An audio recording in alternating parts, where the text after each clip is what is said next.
Hi everyone, Stacy here. Welcome to my channel, or welcome back. So today let's talk about the energies that are going to be available to us for the month of January 2025. Now, before I dive into all 12 signs, I just have a couple notes to make here. I want to take a quick opportunity to thank each and every one of you for liking and sharing out my content and subscribing to my channel. I appreciate each and every one of you, and thank you so much for being here with me all of 2024. And I do look forward to 2025 and beyond, producing more videos and more content for this channel and for you as well. So I send the love back to you tenfold. And if you're new here, welcome. I'm so happy that you stumbled across my channel or one of my videos. So thank you so much for being here with us today. And just another reminder, these are general readings. I cannot stress that enough. So keep in mind, I do not have your natal birth chart in front of me. They are unique to us. They're like a snowflake. They are like a fingerprint, a thumbprint. So they're very unique to us. So these videos that I create on my YouTube channel, they are based on Western tropical astrology. They're also based on a whole sign house system that I use. So always take what resonates and leave the rest if it does not resonate with you. You can certainly watch for your rising sign if you do know your rising sign, but feel free to watch for your sun sign, your moon sign, or any other planet placement point that resonates with you in your chart to pull all the horoscopes together for you to give you a high level overview of what could be coming down the pipe for you for the month of January. And of course, if you'd like to work with me one-on-one, if you'd like a personal astrology or tarot reading, check out the link below where you can book online on my website. So check that out if you are interested. And before I dive into all 12 signs, I'm just going to go over a high-level overview for the month of January. So just bear with me here for like 5 minutes or so. Okay, so we're definitely going to talk about the luminaries this month. So the new and full moons, we have a new moon on January the 29th at 9 degrees of Aquarius. And I really love this new moon for us because it's making a trine aspect to Jupiter. So we will talk about that. And then we have a full moon in Cancer at 24 degrees. And this is happening on January the 13th. And this is also making a really nice aspect to Uranus and Neptune. However, it is conjunct with Mars, who is in Cancer as we speak. So we will definitely talk about that as well. Now, some of the ingresses that are happening this month. So we have Venus moving into Pisces on January the 2nd. We have Mars, as I mentioned, he is in Cancer. Now, he will be in Cancer for a long stay. So about middle of April, he's going to continue his backtrack through Cancer. If you want to learn more about Mars retrograde, I made a separate video down below. So check that out if you're interested in that. I do go through all the 12 signs of the zodiac, and I talk a little bit more about Mars retrograde. Now, Mercury is finally moving out of Sagittarius. So he was in Sagittarius for 2 months, thanks to the retrograde period. So he's hopping into Capricorn this month on the 8th of January. And of course, we do have the sun moving into Aquarius, officially kickstarting Aquarius season on January the 19th. Now, other big news this month is we have the nodes of the moon shifting into brand new territory. So this happens every 18 months or so. This is where the eclipses lie. So the eclipses now are going to be activating 2 new areas of life for all of us. Now, the nodes of the moon officially transition into Pisces and Virgo on January the 11th. Now, if you want to learn more about this, if you want to learn more about where the eclipses are going to be bringing in some possibly radical change and transformation in your life, you can check out the video I created below where I dive into all 12 signs and I talk a little bit more about what the nodes of the moon mean for each and every one of us. And let's see here. So yes, as I mentioned, hallelujah, Mercury is finally out of shadow. So he's moving past that 22-degree mark of Sagittarius, and that is specifically on January the 2nd. So January is the green light with regards to Mercury retrograde being over. Now, believe it or not, we have another personal planet retrograde that's starting at the end of January. I'm going to make a separate video about this. This is Venus now going retrograde in the signs of Pisces and Aries. So yes, this is really interesting. We had the Mars retrograde starting in October of 2024. Then we had Mercury retrograde. Now we're moving into Venus retrograde. So like I said, stay tuned for that video and I'll dive into more details and information about that. But she officially goes into shadow on January the 28th. And we have Uranus waking up. He is finally going direct in Taurus, specifically at 23 degrees. So your Taurus area of your life is going to start to rumble and bumble and shake, rattle, and roll, so to speak, as Uranus starts to move direct in that area of life as well. All right, otherwise, you guys, I'm calling this month a month of opportunity. We have a lot of sextile transits this month. I wish I had time to go through each and every one of them, but I think I'm going to lose you. So there's a lot of aspects this month, lots of opportunity coming in. Now with sextiles, remember, they're not forced upon us like a square can be at sometimes. Sextiles are, think of it this way. Amazon drops off a box of goodies to your front door and you open it up and it's like, what are you going to build with that? You know, are you going to leave it on the porch? Are you going to give it away? Are you going to build a picnic table? Are you going to build, I don't know, a tree fort? What are you going to do with the opportunities that are going to come your way this month? So that's what could be coming down the pipe for each and every one of us this month. All right, let's dive into all 12 signs. Hey Aries, welcome to your month ahead for January 2025. So let's talk about where most of the energy is concentrated in your chart this month. So that means I think this is where some of your focus is going to lie this month. So let's start with the sun and the new and full moon. So the sun is going to continue to activate your career axis, Aries. Now, if you're not working, then this would be, what is the legacy you want to leave behind? What is the contribution that you want to make to society? Do you take care of the grandkids? Do you walk dogs? Do you paint homes? Do you build decks? Do you volunteer? Are you putting your efforts towards some sort of group humanitarian effort, for example, Aries?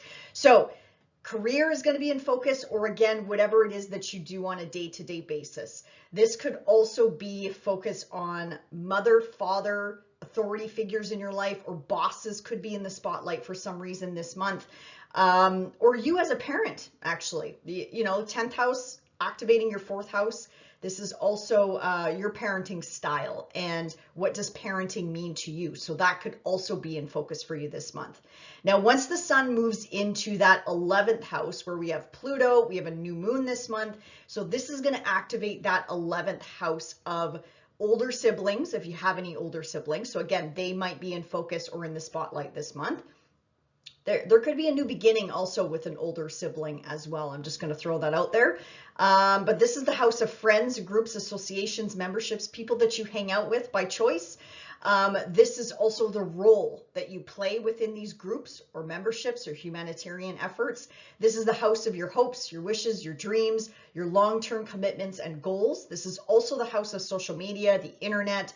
This is the house of the future, and this is the house that supports you and lifts you up and lights you up, Aries. So on that note, you're also getting a new beginning here. Now, this is happening on January the 29th at the end of the month, and it is making a really nice aspect to Jupiter down in your 3rd house of community, of relatives, siblings, neighbors, neighborhood, transportation, how you get around. This is also a house of social media. So you could be getting dual new beginnings here with regards to social media. This is 3rd house is also book publishing, writing, teaching, mentoring, coaching, going back to school or going to school, whatever the case may be, Aries. But very busy energy could be coming in around this new moon. But regardless, it is a new beginning. This is where you plant those seeds of intention of what you want to manifest in this 11th house area of life over the next 6 months or so. Now let's back up and jump to that full moon in Cancer on January the 13th. Now this is happening at 24 degrees of Cancer. So if you have anything around 24 degrees of Aries, This full moon is actually challenging you, Aries. Now, that's not a bad thing. It just is, it's going to make you move. It's going to make you take some sort of action in this area of life. So fourth house is all about home, family, foundation. This could have something to do with working from home as well. The full moon is illuminating your 10th house and your 4th house, because that's what full moons do. They kind of like shine a spotlight across the street. So in this case, it's shining a spotlight in your Capricorn house as well. So focus again could be on career, work, again, whatever it is that you do on a day-to-day basis, or focus could be on retirement or planning for retirement, or again, changes, something to do with the home, family, living situation, living circumstances, ancestry, dealing with relatives. So this is technically an ending, a culmination point around January the 13th.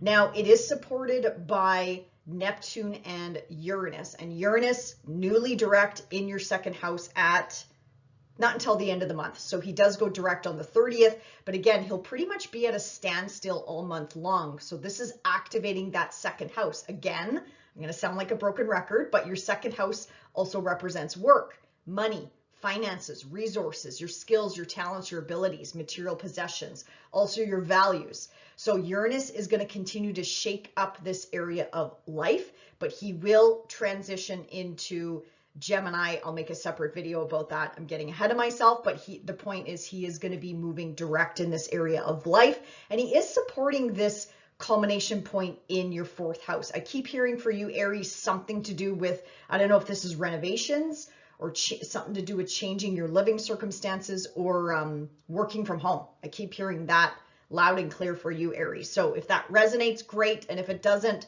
general video, take what resonates and leave the rest. And then Neptune making a nice aspect is helping you dissolve something in this area of life, in that 4th house, home, family, foundation that's not working anymore. Again, this is an ending. This is a culmination point. So then you can move on. Whereas next month, you're going to have that full moon in your 5th house, which is going to bring in nicer energy, or I should say more flowing, harmonious energy into your sign, Aries. Okay, so those are the luminaries this month and sort of the activations, but definitely activating for you, Aries. I think it could be a very busy month for you because your big angles are being activated this month. Now, Venus moves into Pisces along with that North Node, activating Saturn and Neptune in this area of life. So with the stellium in a very hidden 12th hidden area of life, there we go. The 12th house is very hidden, Aries. And I probably sound like a broken record if you've been following me for a while, but I mean, I feel like you're preparing for a big launch. You know, Venus is going to just activate these planets and solidify something and make sure that you are getting the materials or the gains or the boost that you need to launch when these planets move into your 1st house. And I'm talking about Saturn and Neptune in particular. So I'm also going to throw it out there. Venus moving through the 12th house could also be love affairs, like dating in secret, romance in secret. I'm just going to throw it out there. I'm not here to judge. It's just, it is what it is. Again, you could be working on something behind the scenes from a work perspective, a spiritual perspective. Again, whether you're retired or working, apply this to your situation. This could be about awakenings. This could be about solitude. This could be about pampering yourself. I actually encourage you, Aries, to pamper yourself this month, especially with Venus in that 12th house. Take a break if you can, because again, I think this could be a busy month, especially with Mercury in your career sector as well. So take advantage of this sweet energy.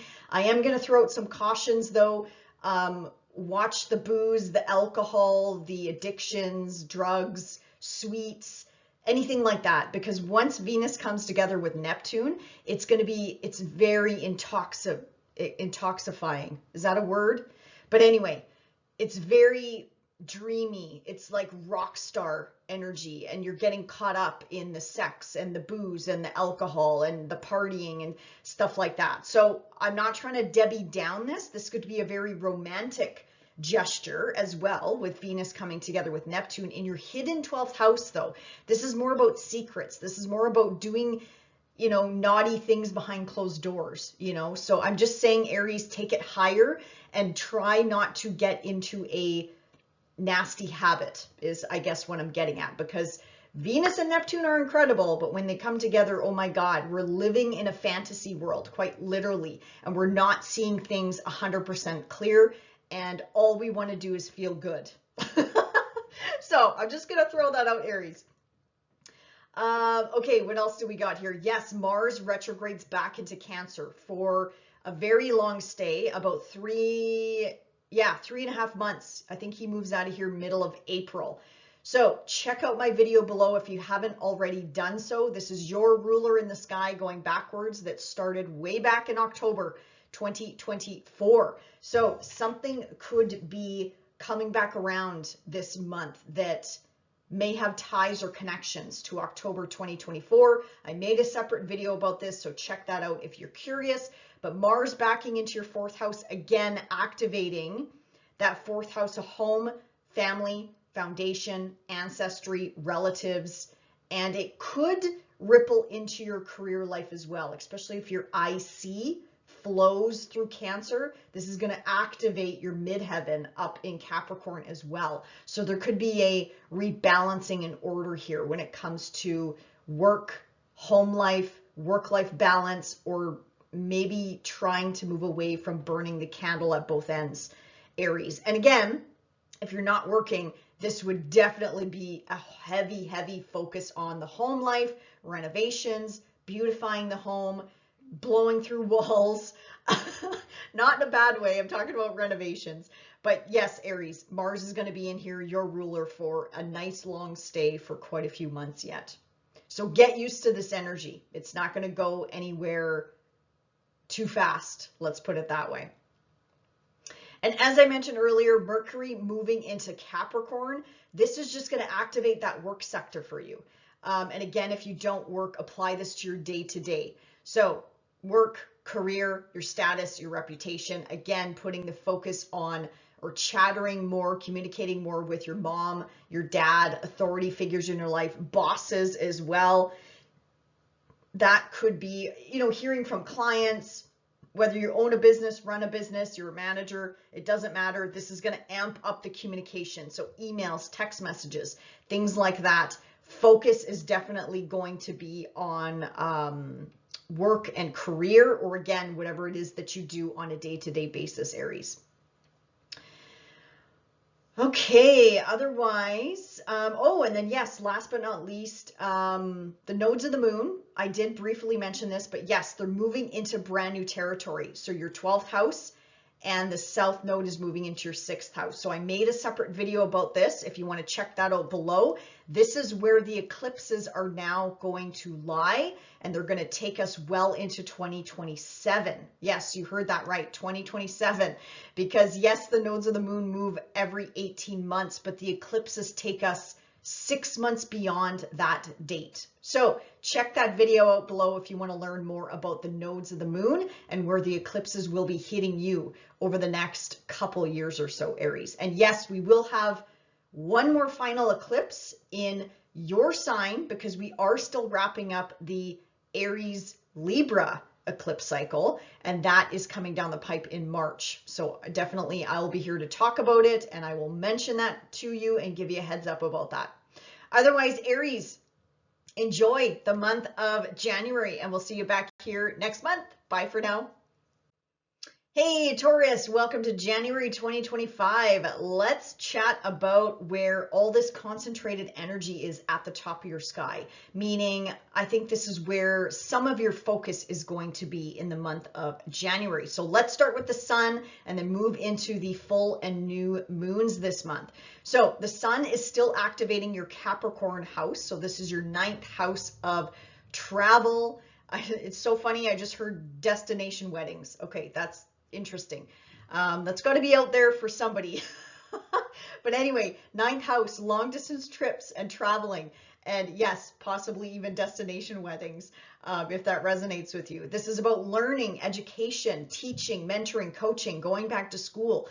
This is the house of pushing yourself outside of your comfort zone, Taurus. This is also a publishing house. So if you're a writer or what, you know, you just wrote a book and you're trying to get it out to a larger audience, that could be the focus this month as well.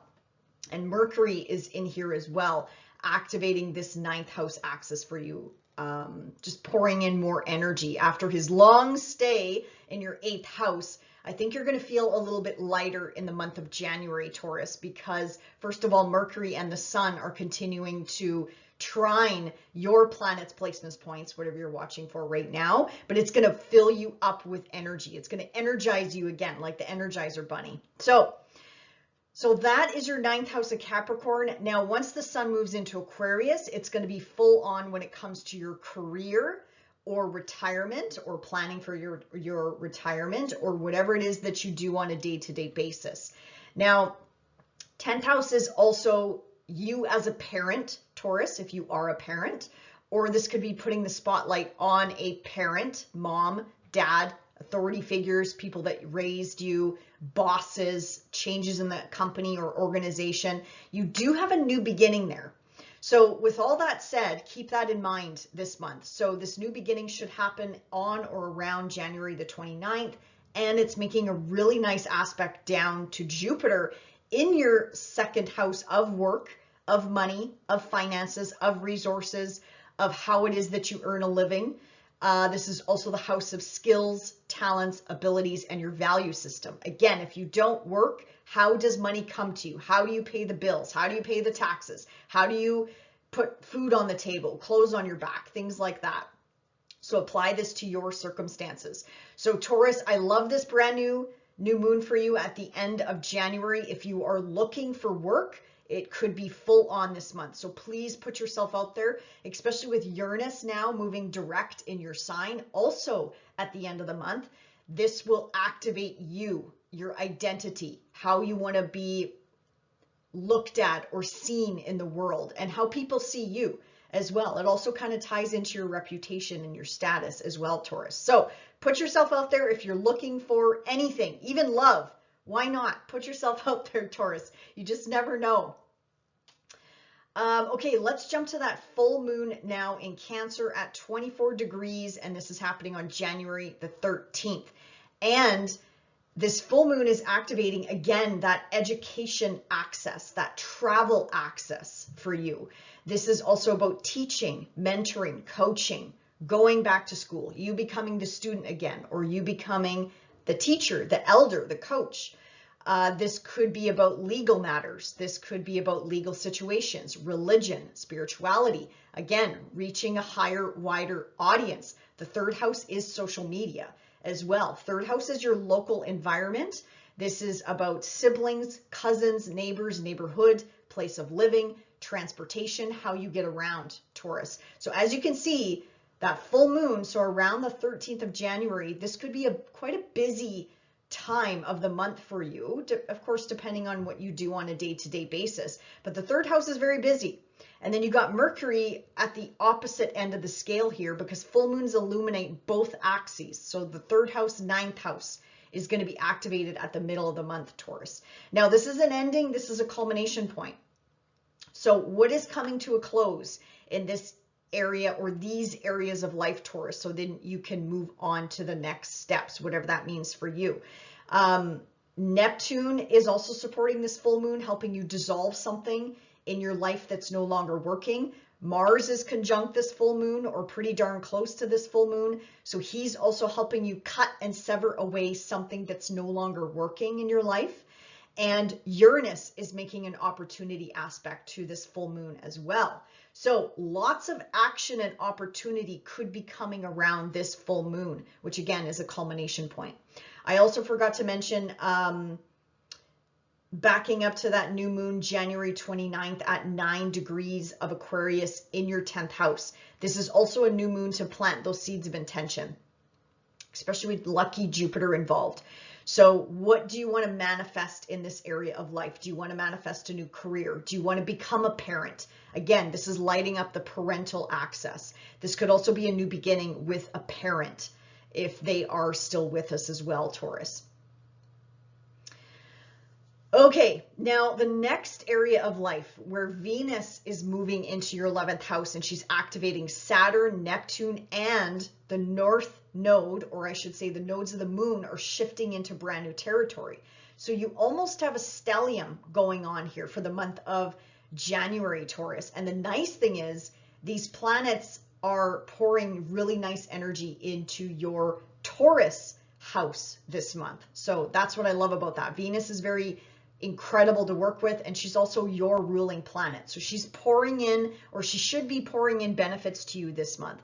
But as I mentioned at the beginning of the video, it's up to us to take advantage of the opportunities. The sky is not going to open up and pave the gold, pathway for you, Taurus. You have to take chances. You have to put yourself out there.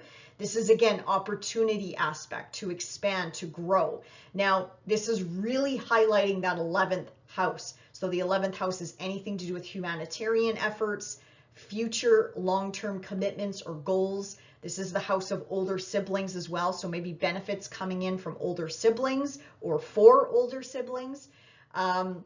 This is your friendship house, friendships, groups, associations, people that you hang out with, Taurus. So this is relatively nice energy coming in, and it's going to be activating that Neptune and that Saturn. So again, helping you crystallize something in this area of life, but also helping you dissolve something in this area of life. Because yes, that's Saturn and Neptune. They're quite different. Saturn's the crystallizer. Saturn's the builder. Saturn's trying to help build something in this area of life, while Neptune is helping you dissolve something, get rid of friendship circles or commitments or goals that don't suit you anymore. He's been in here since 2011, 2012. So things have changed, and he's getting ready to pop out of here into your 12th house. So what do you finally need to let go of in this area of life that's just not working for you anymore, that you don't need to take with you into the future? And also, before I forget, the nodes of the moon, yes, they're shifting into these areas of life for you as well, Taurus. So check out the video I made below. It's a separate video about the nodes of the moon, and I dive into more detail about what areas of life could be impacted for you. And also I give a little bit more information about what exactly the nodes of the moon are. So that's where I think a lot of your action and passion is going to be driven towards this month, Taurus. And that's all in public view. It's all at the top of your sky, as you can see. Okay, now Mars retrograde. Yes, he is back in your Cancer house for a 3.5 month stay. Yes, he's going to be in here a while. But again, the nice thing is he's bringing in old opportunities from the past are coming back around in that 3rd house for you, Taurus. Now, again, if you haven't already done so, check out the Mars retrograde video I made below. I go into more detail about what this Mars retrograde could mean for you. But I can see here, he's going to make some really nice aspects to your Taurus planets placements points. So again, opportunities coming around, back around from the past with regards to 3rd house matters. So again, technology, the internet, social media. This is also your education access. This is your relatives, your cousins, your neighbors, your neighborhood. So things coming back around from the past, Taurus. Even how you get around could change as well. And then, as I mentioned, Mercury, that was in a 2-month stay in your 8th house, and that's a heavy placement for Mercury for sure. So hopefully you got clear on your finances, Taurus, or maybe your partner's finances. Hopefully there was some sort of clarity and some reassessments that happened over the last 2 months. Now Mercury moving into that 9th house, it's all about, again, traveling, religion, spirituality, ethics, belief systems, long distance traveling, anything to do with foreign lands, foreign cultures. It could be full on for travel this month for you as well, Taurus. And if you are traveling this month, it looks very good. It looks very, very promising and very, very nice energy coming in for you. All right, Taurus. Well, that is about it that I'm going to talk about for the month of January. So enjoy the month ahead, and we will see you back here in February. Bye for now. Hey Gemini, welcome to January 2025. Let's talk about where the concentration of this energy is going to be for the month of January, where I think some of your focus will be for the month ahead. So the sun continues to trek through your 8th house. So putting the focus on material possessions, property, shared assets, anything to do with a spouse or a partner. This could be in business or in love, that you have a connection with, that you share, say, a bank account with, or that you share property with, or maybe their finances and resources and their income could be in the spotlight in some way, shape, or form this month as well, Gemini. This is also the house of healing and psychological matters, healing on multiple levels. So this could be physical healing, mental healing, spiritual healing, whatever you need, Gemini. Again, apply this to your life, your situation. 8th house is also about taxes, debts, loans, like the heavy day-to-day stuff, paying the bills, reassessing the finances, things like that, Gemini. And also Mercury in here all month long is also going to put you laser focused in on your career, how you earn a living, how you make money, how money comes to you, and again, those shared assets and property or investments that you share with anyone in your family, loved ones, friends, business, you name it. That could be part of the focus this month for you, Gemini. Now, once the sun moves into the 9th house, this is a bit lighter energy for you because, first of all, it pours energy into your Gemini placements, which is going to light you up from the inside out, and it's going to feel lighter. The 8th house is a little bit heavy. It's not it's not your jam, Gemini. So if you kind of feel heavy the first few weeks of January and you kind of feel like you're just focusing on the mundane day-to-day stuff, once the sun moves into your 9th house, it'll be about bringing back the fun and the light and the joy. So 9th house is all about religion, spirituality, law, legal matters, education, teaching. So this could be about you going back to school, you learning something new, you studying something new, or you becoming the elder, the teacher, the mentor, the coach, and passing down your knowledge to somebody else. This is also the house of long distance traveling, your ethics, your belief systems, international matters, international cultures, foreign lands, foreign shores, anything to do with dealing with people all over the globe. And this is also the house of pushing yourself outside of your comfort zone, Gemini. So after all that I nattered off, you're also going to get a new beginning in this 9th house as well. So I'm going to jump to the end of the month here, January 29th at 9 degrees of Aquarius. This is where you have a new beginning in this 9th house, making a really nice aspect to Jupiter, bringing in luck and expansion. If you are traveling this month, Gemini, it is full on. It's going to be a wonderful experience. I'm going to put it out there and say, yes, it's a good month to travel. Mercury is at a shadow. Yes, Mercury is in your heavy 8th house, but the point is he's direct. That's your ruler, by the way. So if you've been feeling discombobulated the last 2 months, so November and December, if you kind of felt scattered and things are going backwards versus forwards, that's because your ruler was backwards. So he's direct now. He's putting the focus back on work. And I also heard for you, Gemini, something to do with Home Family Foundation. So I'll throw that out there as well. So if you have anything going on at home, maybe you'll get some traction on that as well with Mercury moving direct.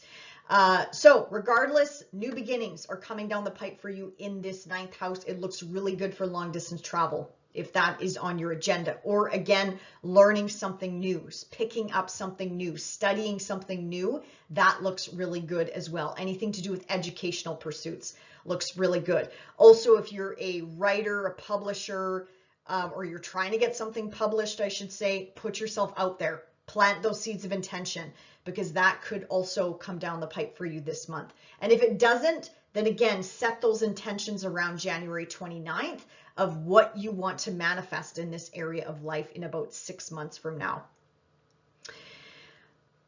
Okay, so that's where I think some of your focus is going to be. I almost forgot about the full moon. Yes, I'll jump to the full moon.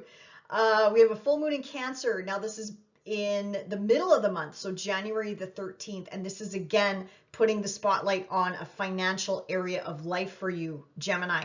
Now, full moons illuminate both axes. So you have a full moon in Cancer. That means it's shining a spotlight. Again, what we talked about, that heavy 8th house. So partner resources are definitely coming into focus this month, or shared assets and resources, property, investments, inheritance, work. There could be new work coming down the pipe for you, Gemini. That's only if you want it. Whether you own a business, run a business, take this as new clients coming your way or starting back up. Maybe you were shut down over the holidays. Time to open up those shop doors and let's get rolling with bringing in the cash, Gemini, or whatever it is that you do on a day-to-day basis. So if you're not working, how does money come into your hands? How do you pay the bills? How do you pay the taxes? How do you pay for food on the table? You know, is it government, alimony, spousal support, whatever the case may be? So something in this area of life, this is an ending, a culmination point. This is also the house of your skills, your talents, your abilities. You see some of the overlap here, Gemini.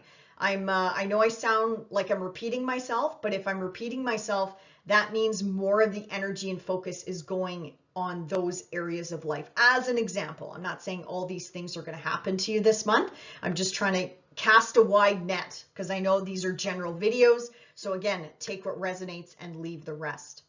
Now, this full moon, speaking of work, for those of you that are working, this full moon is being aspected really nicely by Neptune up in your 10th house. So again, dissolving something that is no longer working.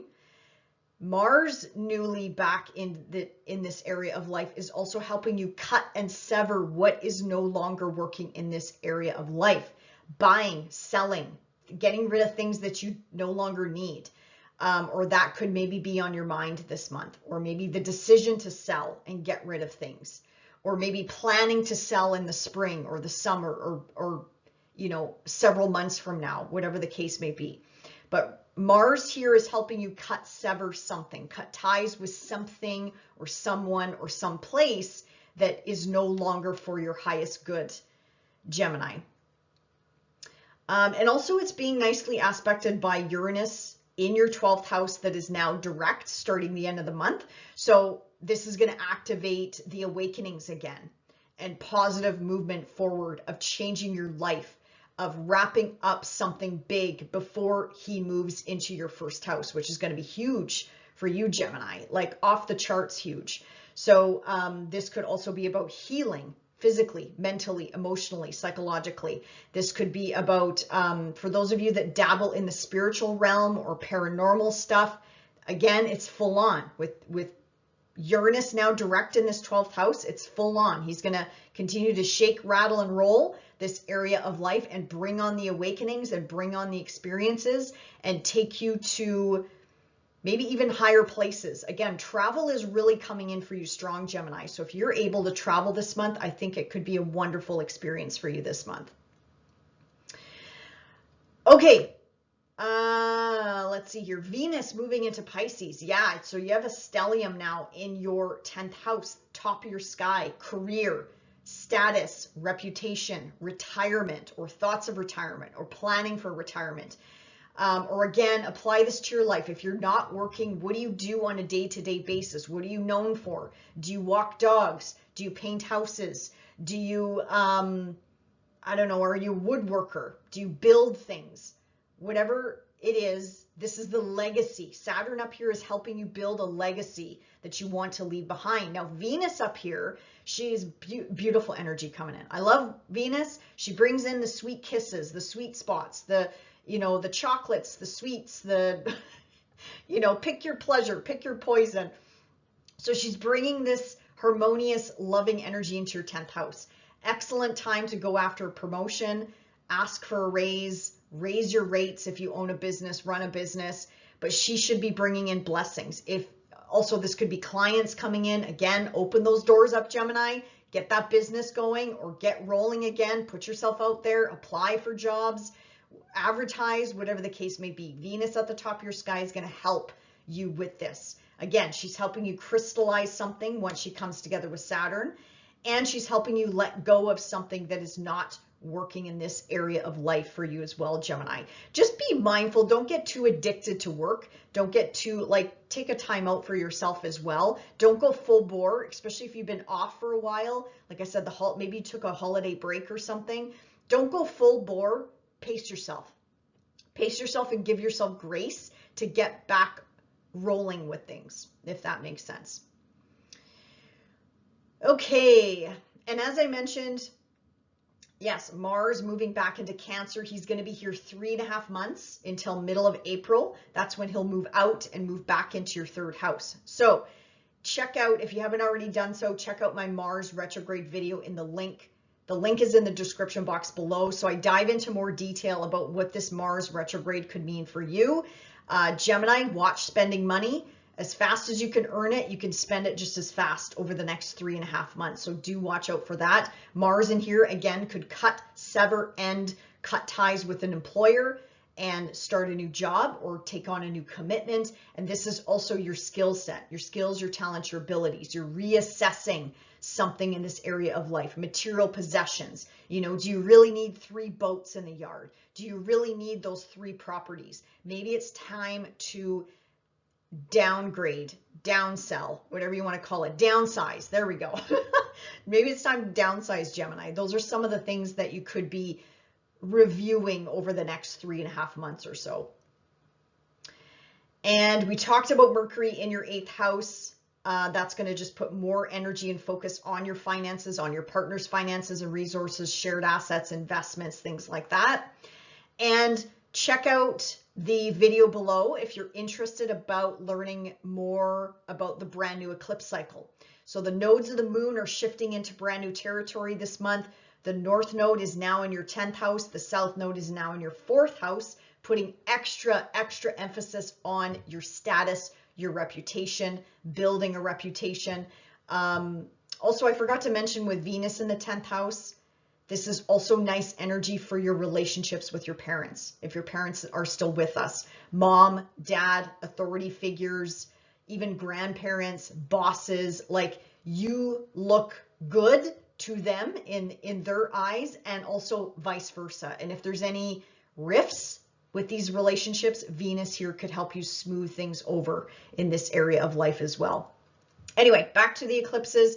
If you're interested in learning more about that, check out the link in the description box below to learn more about the nodes of the moon and what areas of life could be impacted with these brand new eclipses, Gemini. Okay, otherwise, enjoy the month of January and we'll see you back here in February. Bye for now. Hey, Cancer, welcome to January 2025. Let's talk about where the concentrated energy is for you for the month ahead. So Cancer, it's going to be all about your relationships with the sun lighting up Capricorn, your 7th house, across the street from you, so to speak. So focus will continue to be on family, friends, loved ones, lovers, marriage partners, business partnerships, work. Again, apply this to your life, to your circumstance. That's going to be the focus for the remainder of January. Now, also Mercury is newly in your 7th house as well. So there could be an extra focus on signing on the dotted line, contracts, agreements, negotiations, marriage, divorce. I'm not saying all of you are going to get divorced, okay? This shouldn't be a shock if I'm saying it to you, okay? But Mercury in here just amps up the paperwork, amps up the communication. So again, there could be more emails, text messages, busyness coming in from people that you are connected with. This is the house of the other. So again, love, relationships, business, family, friends, whatever, apply this to your life and your circumstances, Cancer.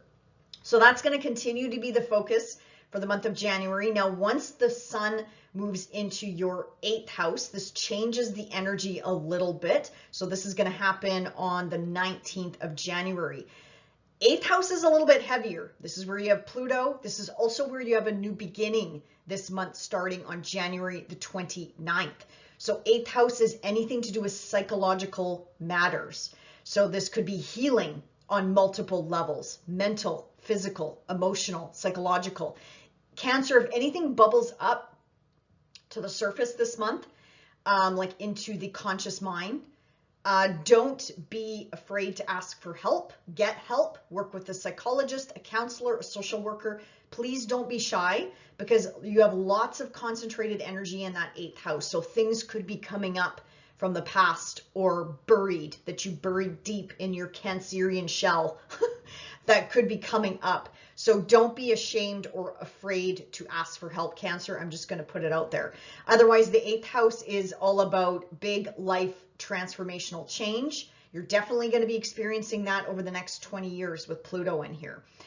This is also the mundane day-to-day financial house. So this is taxes, debts, loans, shared finances, shared property, shared assets, inheritance, anything that you share with another person, whether it's a spouse, whether it's a business partner, whether it's a family member. These are shared assets. For example, for those of you that are connected with a business partner or a love relationship, this could be a new beginning in their finances as well, which hopefully will benefit you, Cancer. But this is money from outside resources coming your way. So hopefully this is a nice new beginning for your partner's resources, whether it's in business or in love, or again, money could be finding its way to you this month, because again, this is a new beginning in this area of life. So as you can see, kind of a heavy house, kind of a deeper, more intense psychological house, but regardless, this could be a new beginning on the financial front, or how you receive finances from someone. Now let's jump to that. Oh yeah, and I forgot to mention Jupiter is also blessing this new moon on January 29th.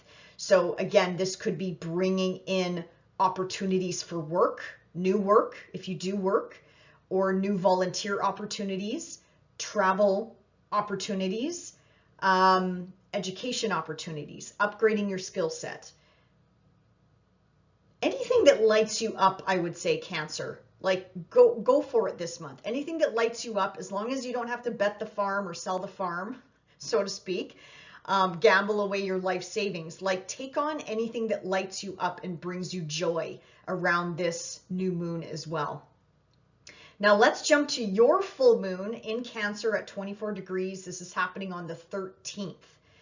So this is not only illuminating in your sign, Cancer, this always shines a spotlight across the street. So you're going to hear me repeat myself. This is shining a spotlight in that 7th house of relationships that we talked about.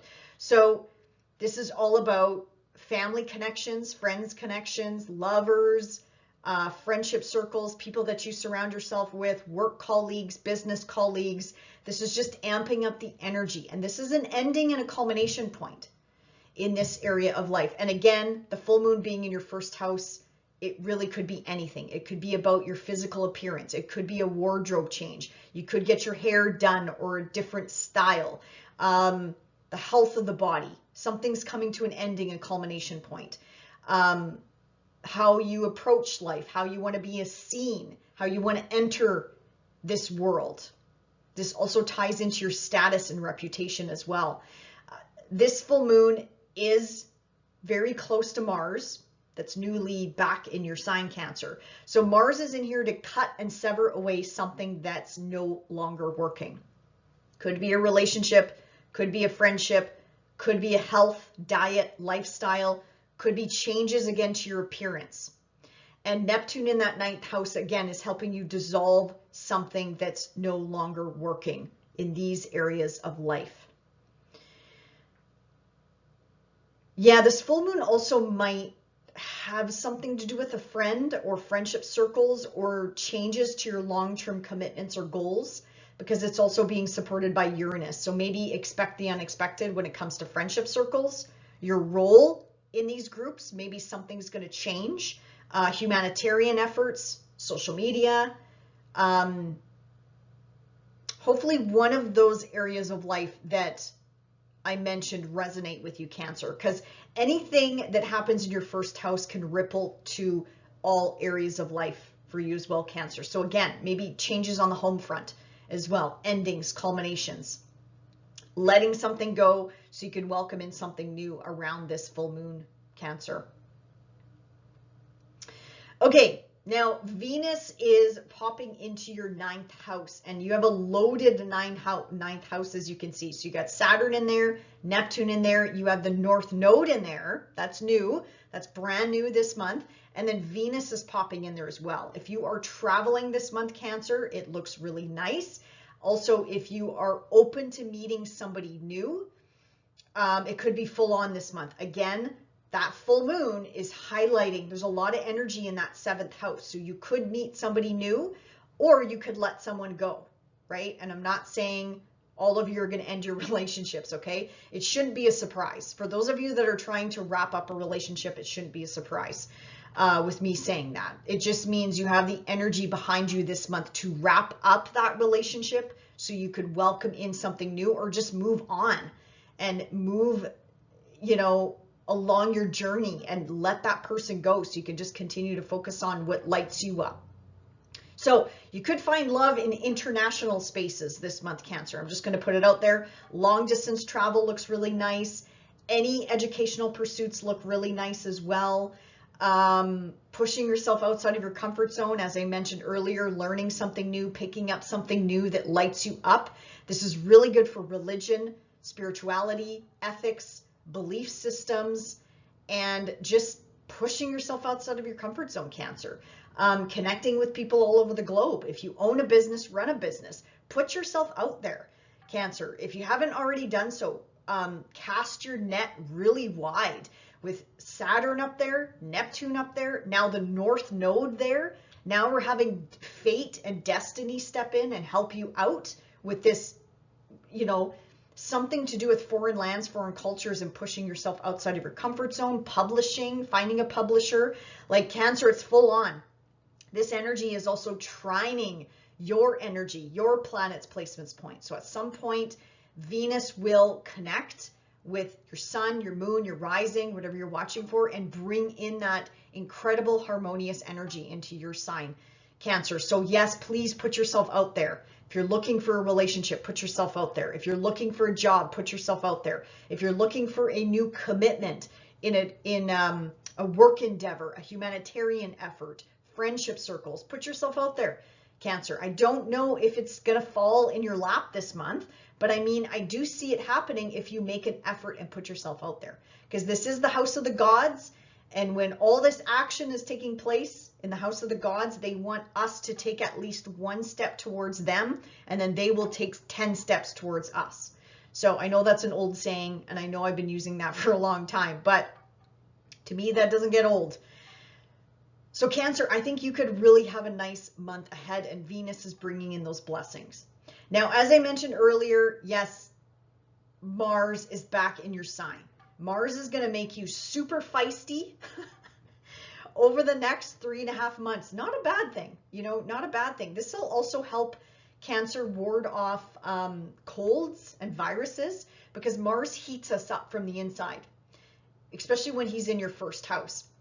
But again, this could be a good thing or a bad thing. I don't know. Depends on how you use and channel this energy, Cancer. If you want to pick up any exercise routines or regimes, that looks really good as well. Just don't overdo it. Mars can make us overdo it, and especially Mars is not comfortable in your sign, and you don't like Mars being in your sign either. Cancer, you're a water sign, you're ruled by the moon, and Mars is a hothead. He's ruled by Aries and Scorpio. He just doesn't like to be in this energy. So, but that doesn't mean you can't channel this energy for the highest good. So taking care of the body, getting your medical checkups, starting a new diet or physical regime or routine. This could be great for your career as well. Going back over old ground, reassessing things. So if you do want to learn more, I made a separate video below about the Mars retrograde, but get comfortable with this, Cancer, because he's going to be in here, like I said, until middle of April. But there's a purpose for this, right? There's always a purpose for these retrogrades, and especially when they hit our first house, Cancer. You know, this could be also something to do with your kids taking a break, your kids taking a back seat, reassessing, going over old grounds. This could be you finding an old hobby, a project, an endeavor, picking that back up. Again, something to do with lighting you up from the inside out. pick that back up. Anything that's old, make it new again versus buying new things. You know, things like that when Mars is retrograde in your first house, Cancer. And if I didn't already mention it, check out, I also have a video below about the nodes of the moon that also moved into new territory. I'm losing my words here, talking too much. Check out that video below if you're curious about the brand new eclipse cycle that's going to take us into 2027. The nodes of the moon just shift into new territory this month. Another big news. And again, activating your education access, Cancer. So enjoy the month of January, and we'll see you back here next month. Bye for now. Hey Leo, welcome to January 2025. Let's take a look at where the concentration of energy is going to be for you for the month ahead. So let's start with that 6th house. So that's where the focus will continue to be. December into January, the sun is lighting up your Capricorn house, and Mercury is newly there as well for the next 3 weeks. So this is going to put extra laser focus on your career, your work, whatever it is that you do on a day-to-day basis, Leo. Now, if you don't work, again, this would be, what do you do on a day-to-day? Do you babysit? Do you walk dogs? Do you paint houses? Do you build decks? Like, what do you do on a day-to-day to contribute to society, to contribute to the greater good? This is also about your health and well-being, Leo. So do me a favor this month. If you've been skipping out on tests, or, you know, going to get blood work done, or I don't know, taking care of your body. I know, Leo, you've been taking care of everybody else, but now it's time to take care of you, Leo, because this is highlighting your health and well-being. Also, your pets' health and well-being is also being highlighted this month. So maybe they need an extra TLC, just like you need a little bit of a TLC this month, Leo. So that's where the focus is going to be, the day-to-day busyness. Also, if you own a business, run a business, have clients, focus is definitely going to be on them. Focus is going to be on business matters. Focus is going to be on communication and putting yourself out there, advertising, lots of text messages coming and going, and just general busyness. Wherever Mercury goes, I just feel like he just brings in extra communication and busyness and more for us to think about because he is the lower mind. He is the mundane day-to-day kind of stuff, Leo. Now, once the sun pops into Aquarius at the middle of the month, this is lighting up your relationship sector, how you relate to other people. So this could be in love, this could be in business, this could be in friendship circles. This could be about contracts, agreements, negotiations, maybe renegotiations, or marriage could be coming up for you this month, Leo. Now, you do have a new moon in your 7th house of partnerships. So I love this for you, Leo. And on top of it, Jupiter is making a beautiful trine to this new moon. Now, this new moon is happening on January the 29th at 9 degrees of Aquarius. So if you have anything 9 degrees of Leo, that's going to add an additional layer. So for example, if your sun is at or around 9 degrees. This could be a new beginning when it comes to career, when it comes to partnerships, whether you own a business, run a business, or again, if you're retired, new beginning with a relationship in general. So I love this for you, Leo. Plus you got the blessing of Jupiter coming in. So this could be blessings also coming in from this 11th house of friendship circles, groups, people that you hang out with as well. Maybe they're part of this new beginning as well that's going to come in at or around the end of the month. Or this is time to plant those seeds of intention. If you're looking for a partnership, put yourself out there, Leo. With the sun energizing this area of life, well, Pluto's in here for the next 20 years. I guarantee you're not going to be single. Over the next 20 years, you will find somebody and you will attract a very powerful, dare I say, intense partner into your life. But intense is not a bad thing at all, Leo, because that could be very passionate. It could be a very passionate relationship as well. Or this person could be very wealthy in a very powerful position, for example. So I love that new moon for you, Leo. Now let's jump to that full moon in your hidden 12th house of Cancer. Now this is happening on January the 13th at 24 degrees of Cancer. Again, shining a spotlight on that 6th house that we talked about in Capricorn. So full moons illuminate both axes. So this full moon is going to illuminate your 12th house and your 6th house. So 6th house, we already talked about work, health, pets, diet, nutrition. That's going to be coming to the forefront. Again, maybe medical tests. Maybe you went through medical tests. Now you're getting the results. Now it's time to implement some changes in your life. You do have Mars in this house, this hidden 12th house as well, which is also about healing. So healing is on the table for you, Leo, if that resonates. Healing on multiple levels: spiritual, mental, psychological, emotional, or physical. Again, apply this to your life and your circumstances. This is an ending. This is a culmination point in the middle of the month. So again, it could be with regards to a workplace, a work matter, a client, a pet, a health matter, or this is about awakenings. This is putting the focus on solitude, taking care of yourself, Leo. Where is all your energy and effort being spent? Again, really nice time to sit with like introspection. I just heard sit with your actions. So make sure you're not bringing in negative self-talk, Leo. I'm also hearing multiple different messages about that too.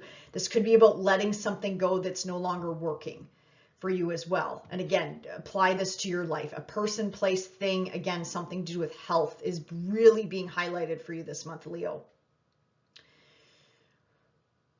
Could also be about a financial matter, or again, career is being like double, triple highlighted here for you, Leo. And again, if you don't work, what is the legacy you want to leave behind?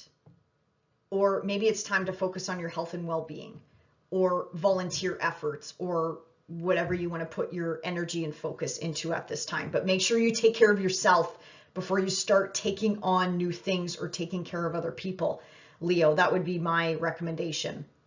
Now, Venus moving into your heavy 8th house. This is a packed house now. You got the North Node there, which just moved in there this month, or will be moving in there this month, depending on when you're watching this video.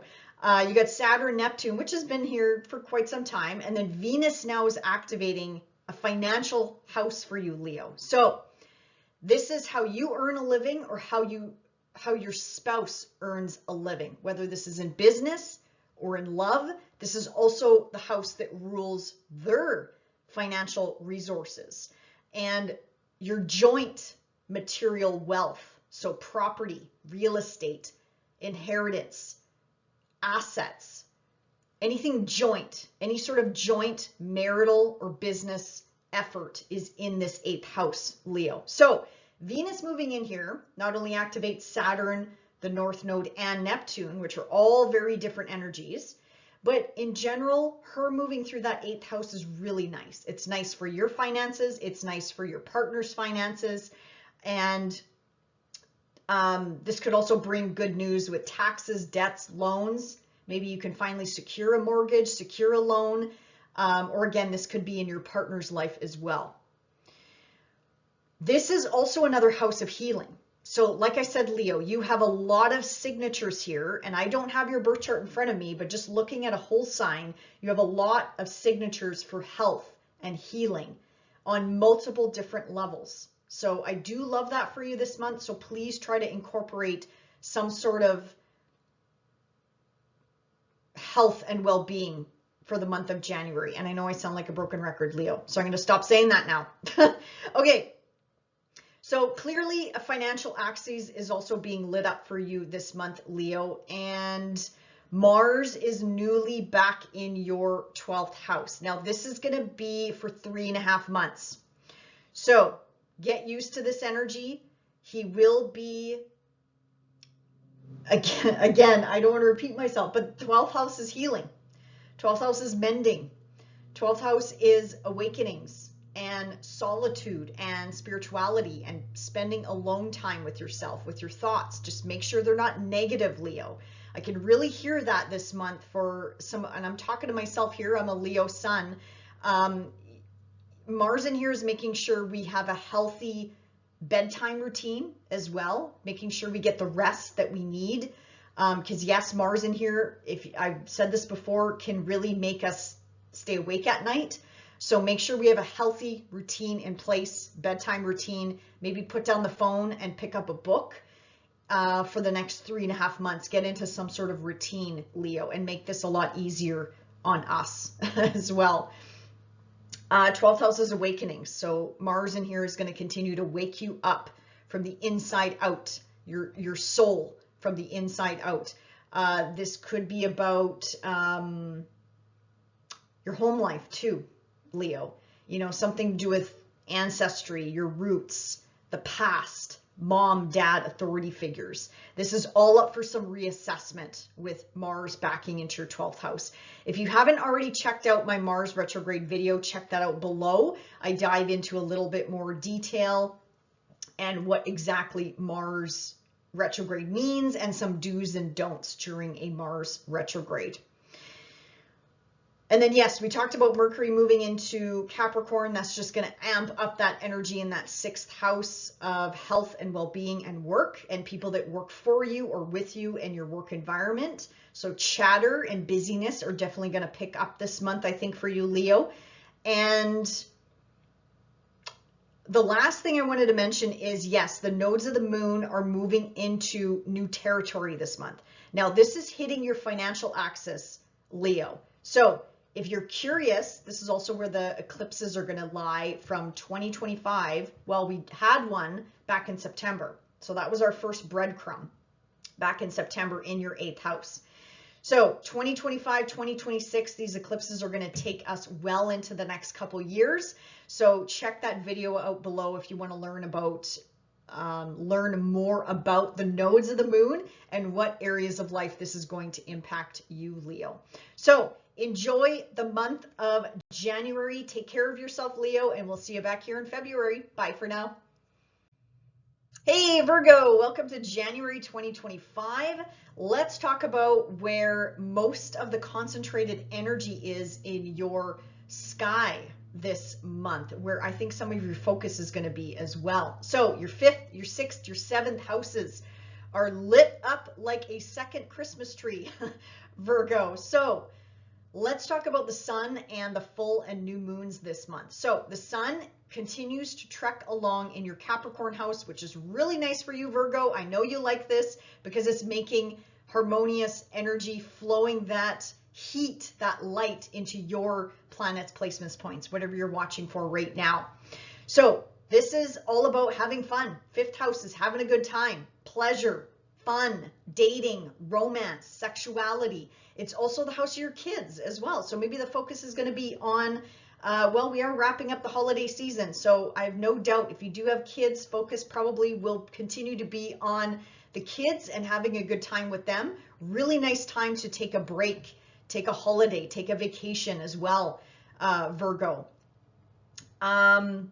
Just focus on what lights you up. Creativity, hobbies, self-expression, art, music, whatever lights you up from the inside out. I love the 5th house because not only does the 5th house usually make a trine into our energies, whatever we're watching for, but the 5th house is also where, you know, when you're a kid and you're like, what do you want to be when you grow up? This is that house. You know, it takes you back to childhood. It brings joy and pleasure and creativity and self-expression back into our lives. So enjoy this energy, Mercury. And your ruler on top of it is popping into this area of life as well. So he stayed for 2 months in your 4th house of home, family, foundation. He's finally moving on, giving you the green light again to amp up this energy in that 5th house, Virgo. So I love this for you. I hope you can put down the laptop, the computer, the tools, whatever you do for work on a day-to-day basis. And I hope you can embrace having some joy in your life, Virgo. Why do I say that? Because once the sun moves into your 6th house, it's back to work. It's back to reality, back to the grindstone, whatever you want to call it. So you have Pluto newly in this area of life, and you also have a new moon, meaning a new beginning in this 6th house. So what does the 6th house represent besides work? It's whatever you do on a day-to-day basis. So if you're not working, What do you do on a day-to-day basis? How do you contribute to society or the greater good or humanitarian efforts? This is duty, responsibility, running the kids around. This is your health and well-being, Virgo. Actually, the sixth house is your energy. So actually, you, out of all the signs, are very comfortable with sixth house transits. So this is your baby. This is your jam. Health and well-being, diet, fitness, routines, animals. Animals and pets could also be in the spotlight here as well. And this is the workplace. This is your coworkers, whether you run a business, own a business. This could be people working for you if you're a manager or an owner, or this could just be your work colleagues. So new beginnings here. That's my point. New beginnings. Plus the moon, or sorry, the sun is going to be in here as well, pouring in that energy into this sixth house. So basically activating your busyness, Virgo. And yes, Mercury is going to move in here at the end of the month. So again, amping up that back to work, back to school, back to routine, whatever you do on a day-to-day basis, Virgo. Not a bad thing. I don't mean to Debbie down it, but you know, take a break. When I see it in someone's chart, take a break, take a break, take a break if you can this month, Virgo. Okay, full moon. So January the 13th, we have a full moon in Cancer up in your 11th house, and it's very close to Mars. So 11th house is older siblings. So this could be an ending on the front of an older sibling. I don't mean death, okay? I mean an ending in their life, a culmination point. Full moons are culmination points, endings. Storybook is over. Now it's to the next thing, on to the next thing. So older siblings, friends, groups, community, people that you hang out with, memberships, associations, affiliations that you are tied to. It's also your role in these groups or friendship circles or whatever you want to call it.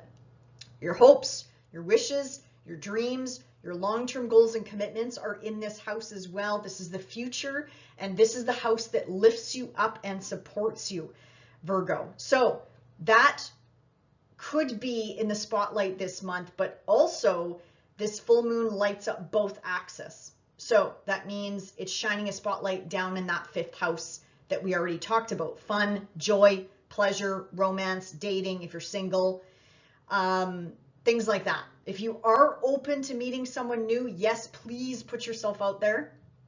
I'll get to that in a second. But this full moon, like I mentioned, is an ending and a culmination point. So something is ending, something is being let go in this area of life, especially Mars. Mars cuts and severs wherever he goes. And Neptune is also helping you dissolve possibly a relationship, whether this is a friendship, cutting ties with an association, membership group, a humanitarian effort. That again, it is what it is. We can't affiliate with the same associations or groups of people for the rest of our lives. Some friends are meant to come into our lives for a purpose and then leave. That's just life, you know, and some friends are meant to stick with us throughout almost our entire lifetime. So apply this to your circumstance, Virgo.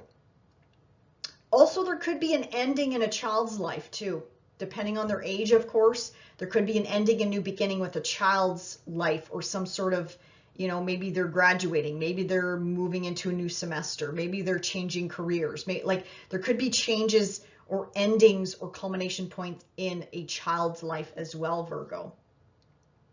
Okay, I want to move to your seventh house here, because we have a stellium in your seventh house.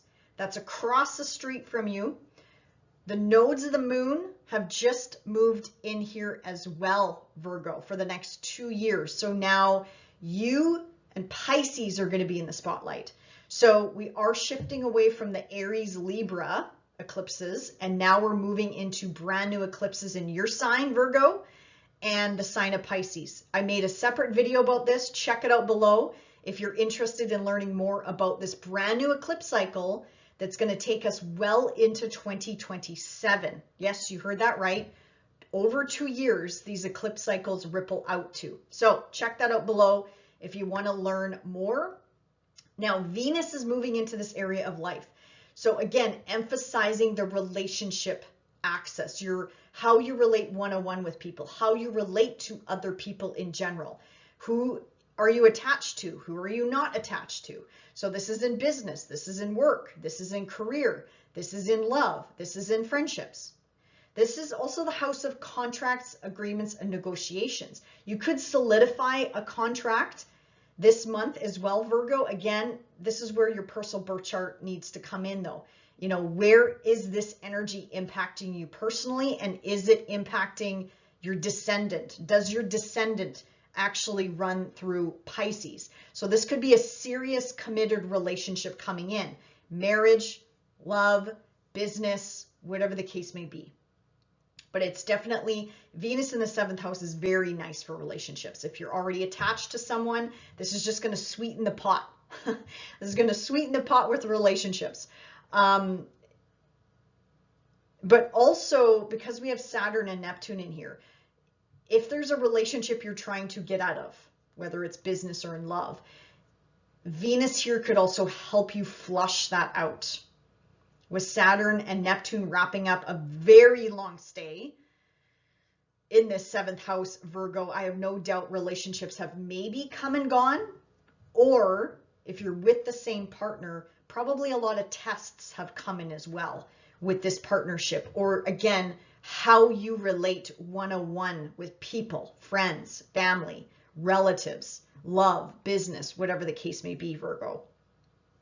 So this is nice energy coming in, but again, it also could be challenging or testing if your relationships are not going well. I just want to be honest with you, Virgo, because this is not sunshine and roses.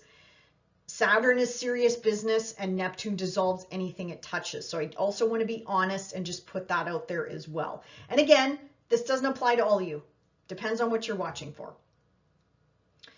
Okay, going back to Mars, he moves back into your 11th house. This is where that full moon is. And again, he's going to be here for 3.5 months.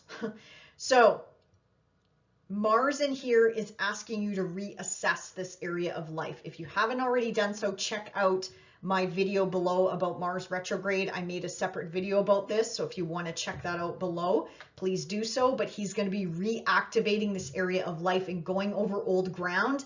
And again, get comfortable with this energy, Virgo.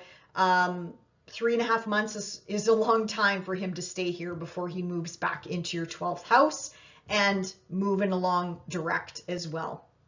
So you might notice some of your friendship circles or people that you hang out with might be a little bit more spicier, or you might just not have the patience for certain friends, groups, people, things like that. I'm just going to throw it out there.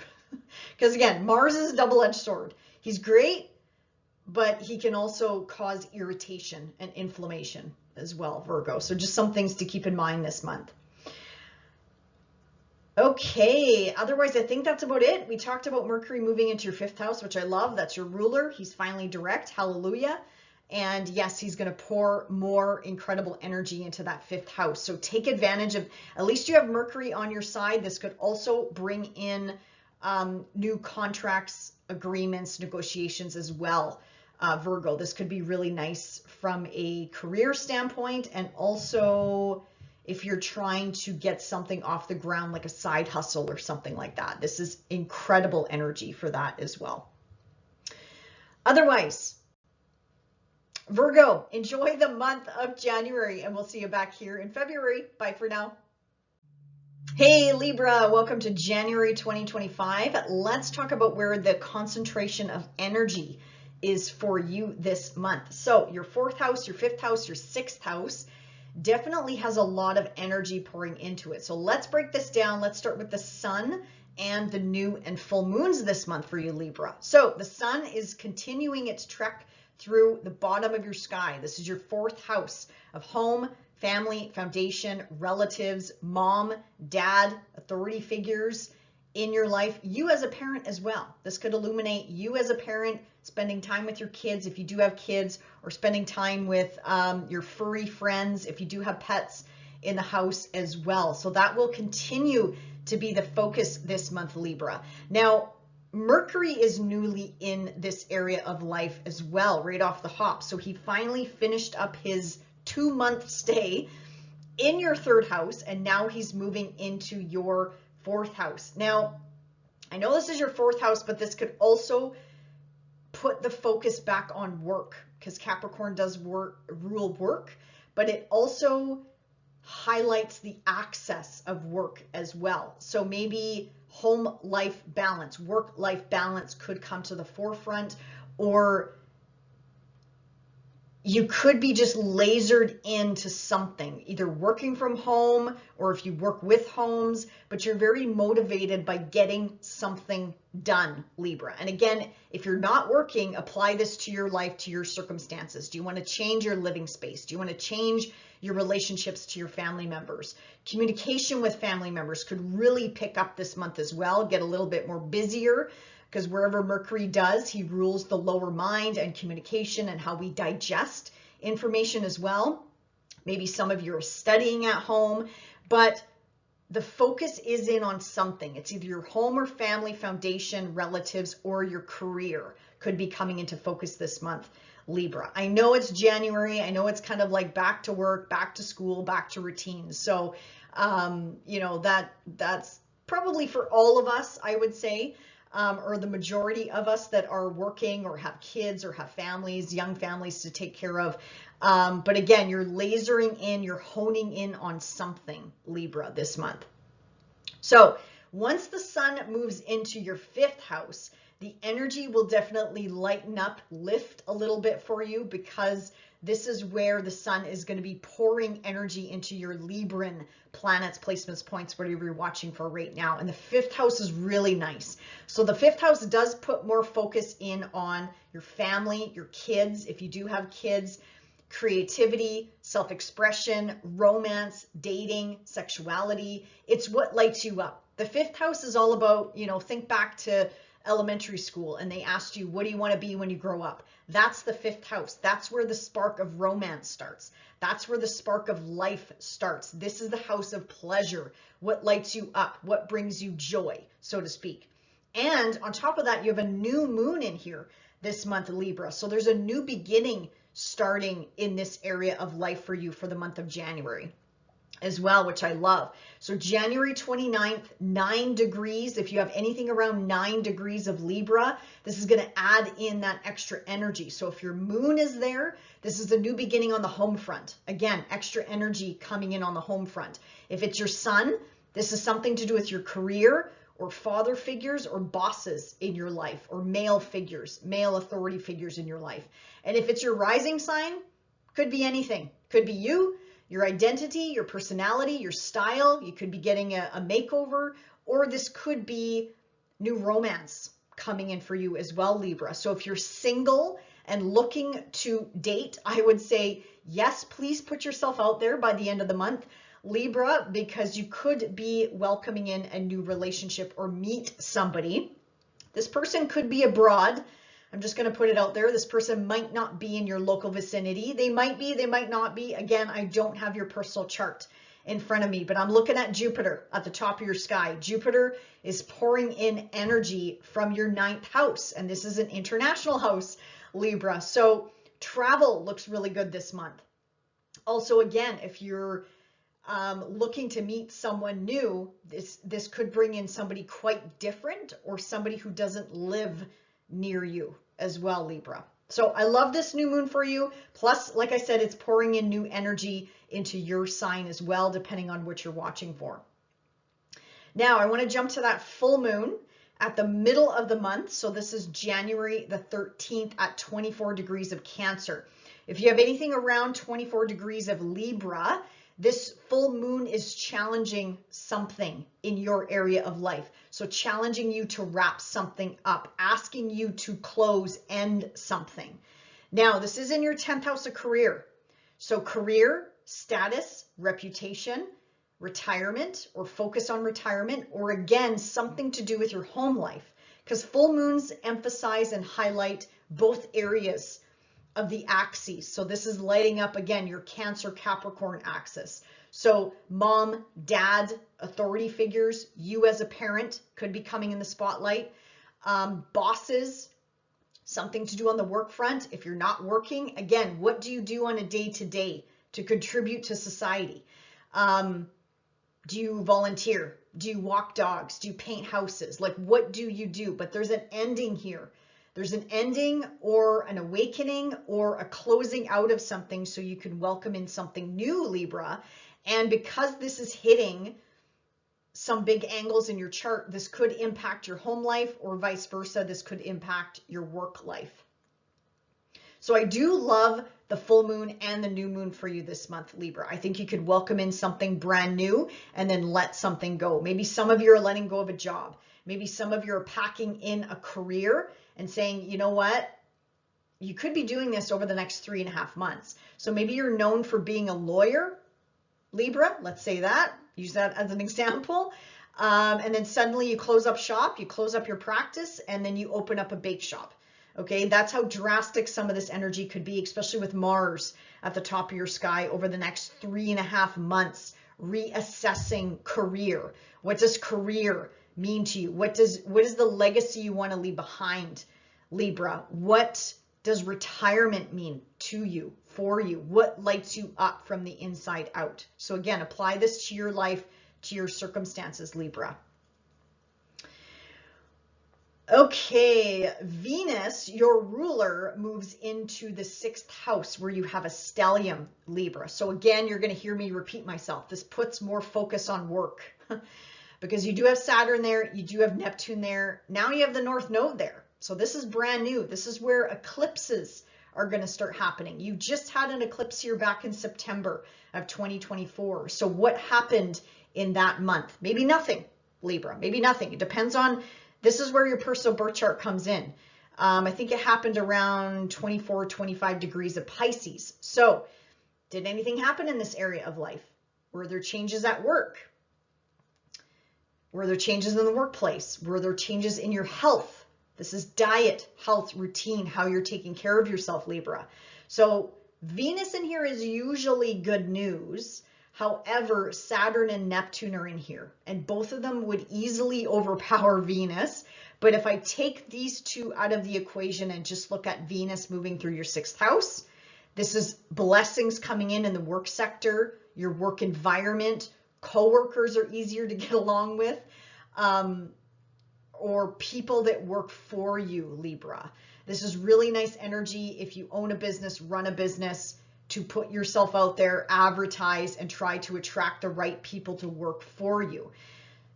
Now, again, if you're not working, apply this to your life. Maybe it's your health, maybe it's your diet, maybe it's your routines, it's your duty, responsibility. How are you contributing to society? So back to those mundane day-to-day things. So that's Venus in this house. The eclipses. If you want to learn more, check out my video in the description box below. I go into a little bit more detail about what the nodes of the moon mean and what this could mean for you over the next 2 years, Libra. Yes, 2 years. Eclipse cycles always take us 2 years into the future. And like I said, we had our first sneak peek back in September of 2024. Okay, now going back to Mars, again, I made a separate video about this if you want to check that out in the description box below. But yes, you're reassessing something in this area of life. Your relationship to your parents, your relationship to bosses, authority figures, your career, retirement. What does that mean to you, for you? This could be about finances, money, work. How does money come to you? Again, even if you're not working, how do you pay the bills? How do you pay for the gas that you run around with? How do you pay for food on the table? Things like that could be up for some reassessments. Relationships, again, status could mean going from single to common law to married, or vice versa. I'm not saying all of you are going to get divorced. This shouldn't be a shock. So if you are trying to get out of a relationship, business, love, whatever it is, if you're trying to cut ties with somebody that you're in a contract agreement with, Mars can help you sever that. Mars cuts and severs wherever he goes. So this might help you out, Libra, if you resonate with that example. This obviously isn't for everyone because, again, I don't have your chart in front of me. I'm just looking at it from a whole sign perspective. Okay. And like I said, Mars is going to be in here for a long time. So get used to it. He doesn't move out of here till April. We talked about Mercury lighting up your fourth house and putting more energy into that fourth house as well, Libra. So yeah, very busy month ahead for you. Schedule in pampering time, schedule in time to take care of yourself as well, Libra, because it could get rather busy this month, which is, you know, pretty normal, especially if you're a parent and you have kids. I can see that definitely picking up for you. So make sure you schedule in some me time and pamper yourself and take care of yourself as well, Libra. All right, enjoy the month ahead and we'll see you back here in February. Bye for now.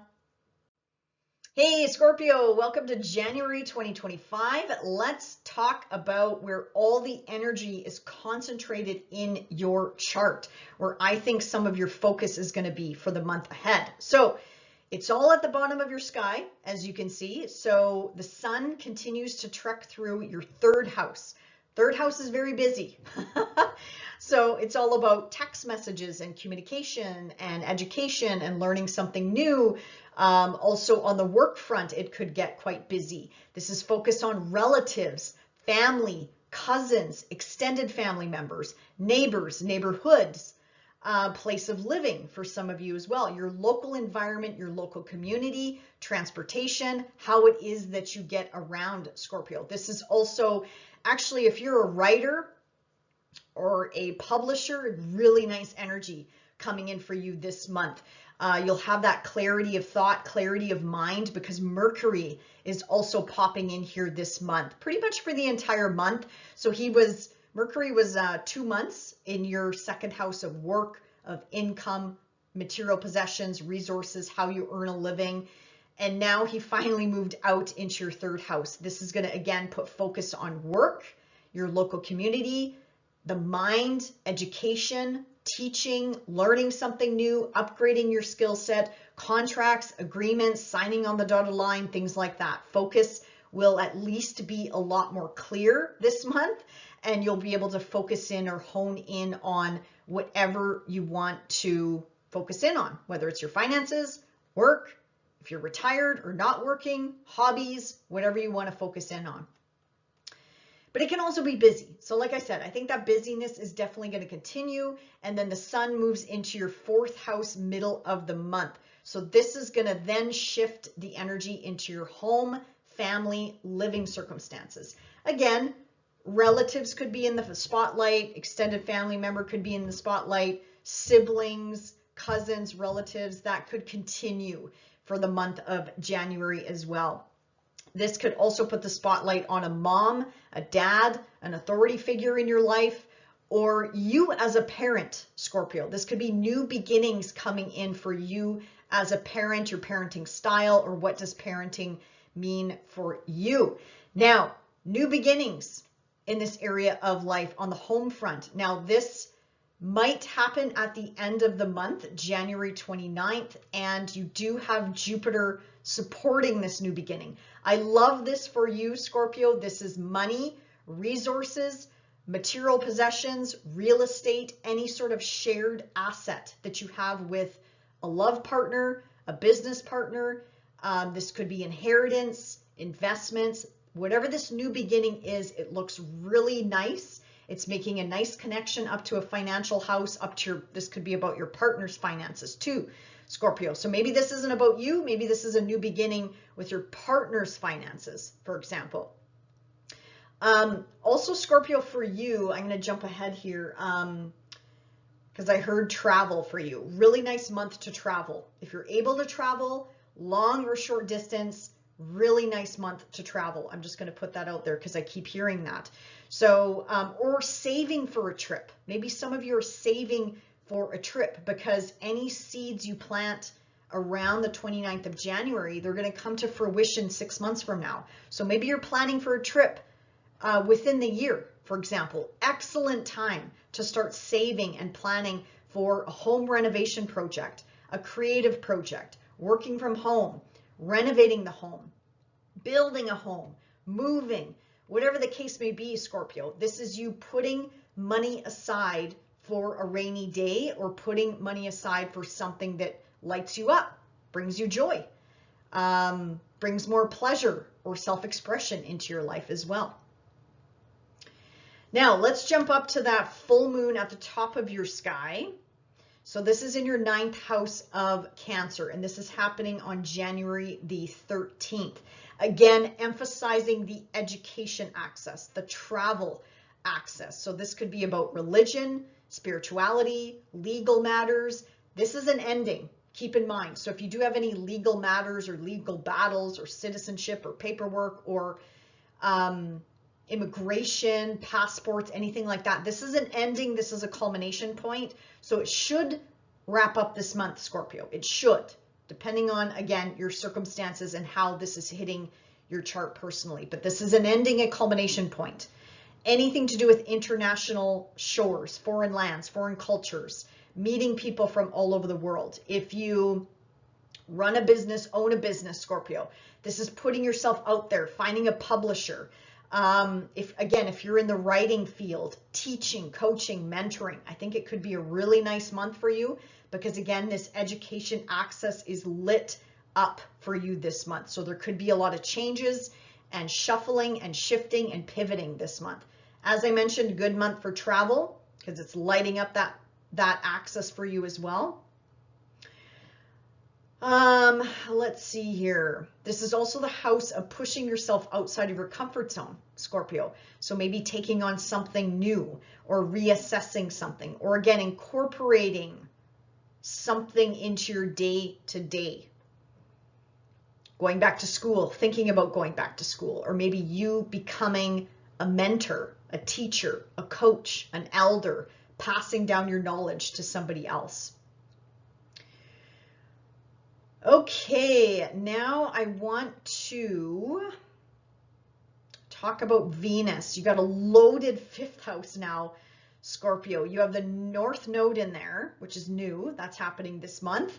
You still have Saturn and Neptune in there. They've been in here for quite some time. But just Venus cruising through the 5th house, this is so nice. So nice for you, Scorpio. This is bringing in harmonious blessings into your life. Like Venus brings in little blessings. She's not like Jupiter. Jupiter brings in sort of the bigger blessings, but Venus is harmonious, incredible energy. If there's any fights or arguments that you've had with your kids, doesn't matter with age, Venus in here can help smooth things over in this area of life. But I have to say it because Saturn is in here. It could be a reality check, either for you, relationship with a child, you trying to smooth over a relationship with a child, and they could be tough to break or crack, you know what I mean? But just keep at it, be persistent. This could also be challenges on a child's front as well. But again, Venus here will help with that. Venus here usually smooths things over in this area of life. Excellent for romance and dating. You could actually meet somebody very serious, especially when Neptune comes up against Saturn. But again, Neptune and Venus, when they come together, this is a really boozy, floozy transit. I'm going to be honest with you, Scorpio. So this is like the rock star energy. So this is like getting wrapped up in love. This is like getting lost in love in fantasy land. Again, so if you meet somebody new, which is fantastic this month, Venus in your 5th house, pouring energy into your sign, pouring energy into your 7th house of relationships. This is incredible energy. But again, take it slow, I would recommend, because I can see one of you, maybe you, Scorpio, getting really wrapped up in love, whatever that means for you. And if it's not love, it could be pick your poison, booze, alcohol, drugs, food, sweets, sugar, things like that, Scorpio. So just be mindful. I'm not trying to Debbie down this, but Venus coming together with Neptune is so intoxicating. I can't ignore that. And it's in your house of pleasure. So if anyone that's going to take it to the extreme, Scorpio, it's going to be you. But that's okay. You deserve it, right? You deserve a little bit of, you know, intoxication. Pick your poison, Scorpio. Okay, but otherwise, really nice energy.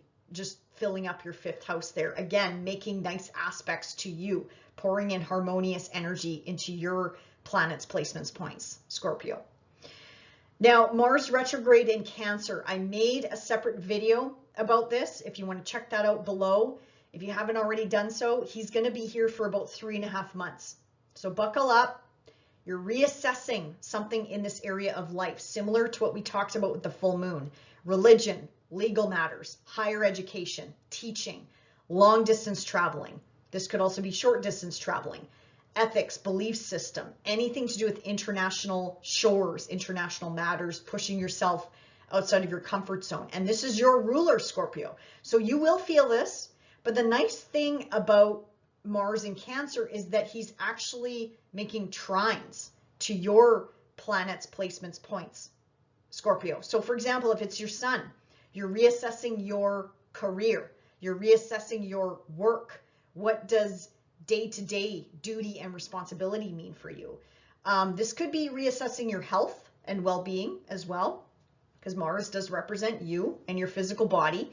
Mars also represents your house of health and well-being. So maybe it's doing a gut check. How are you taking care of yourself, Scorpio? You know, over the holiday season, did you overindulge? And then now it's time to kind of clean up the diet a little bit and reassess and get back into a exercise routine. I would just say take it slow. Don't go full bore, because when Mars is retrograde, we can actually hurt ourselves. So you don't want to do that, Scorpio. Okay, and then we talked about Mercury moving into Capricorn, just amping up that busyness of that third house of siblings, cousins, relatives, neighbors, neighborhoods, text messages, technology, internet, social media, transportation, things like that. Signing on the dotted line, this is like paperwork coming in, things like that. And then last but not least, I mentioned the nodes of the moon. The eclipse cycles are changing in 2025, 2026. We had our first eclipse in Pisces back in September. So there's a breadcrumb if you want to think back to September, if anything happened in your life at all. Depends on where this is hitting your birth chart personally. But check out the video I made below about the nodes of the moon shifting into new territory. I dive into a little bit more information and also explain what the nodes of the moon mean for each and every one of us. All right, Scorpio, enjoy the month ahead, and we'll talk to you in February. Bye for now. Hey, Sagittarius, welcome to January 2025. Let's talk about the concentration of energy at the bottom of your sky, which is where I think some of your focus is going to be for the month ahead. So let's start with the sun and the new and full moons this month. So the sun is going to continue to trek through your second house of Capricorn, which is work, your day-to-day stuff, whatever you do on a day-to-day basis if you don't work. This is putting the focus on your finances, your resources, your material possessions, and also your skills, your talents, and your abilities, Sagittarius. So maybe you're looking at upgrading for the month ahead. That could be on your mind. Now, speaking of that, Mercury wrapped up his 2-month stay in your sign, Sagittarius. So this was November and December. He spent a very long time in your first house. And now he's finally popping into your second house. Again, laser focus will be on career, I'm going to say, for most of you out there. But again, if you don't work, or if you're on a break from work, or if you are at home with the kids, you know, what do you want to dive into? What sort of projects do you want to dive into? Or maybe you want to focus in on your budget. You know, maybe those visa bills are coming in over the holidays and you're like, oh my God, it's time to make a budget or get back on budgeting.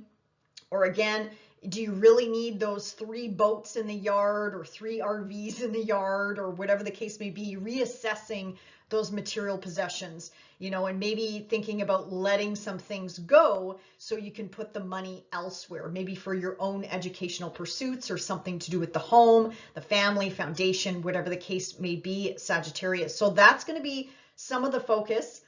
Once the sun pops into Aquarius, this is going to, you know, intensify the busyness. I'm going to say the third house is very busy. So this is the lower mind, again, emphasizing education, teaching, mentoring, training, coaching, you becoming the student again, or again, maybe you moving into a teaching or a coaching or a mentoring role. This is about siblings, cousins, neighbors, place of living, your local community. Focus is more so on local travel, local vicinity, local community, and this is also the house of transportation as well. So with all of that said, also social media, internet, and if I didn't already mention it, siblings. Yeah, I probably mentioned that. Anyway, talking too much today, Sag, already.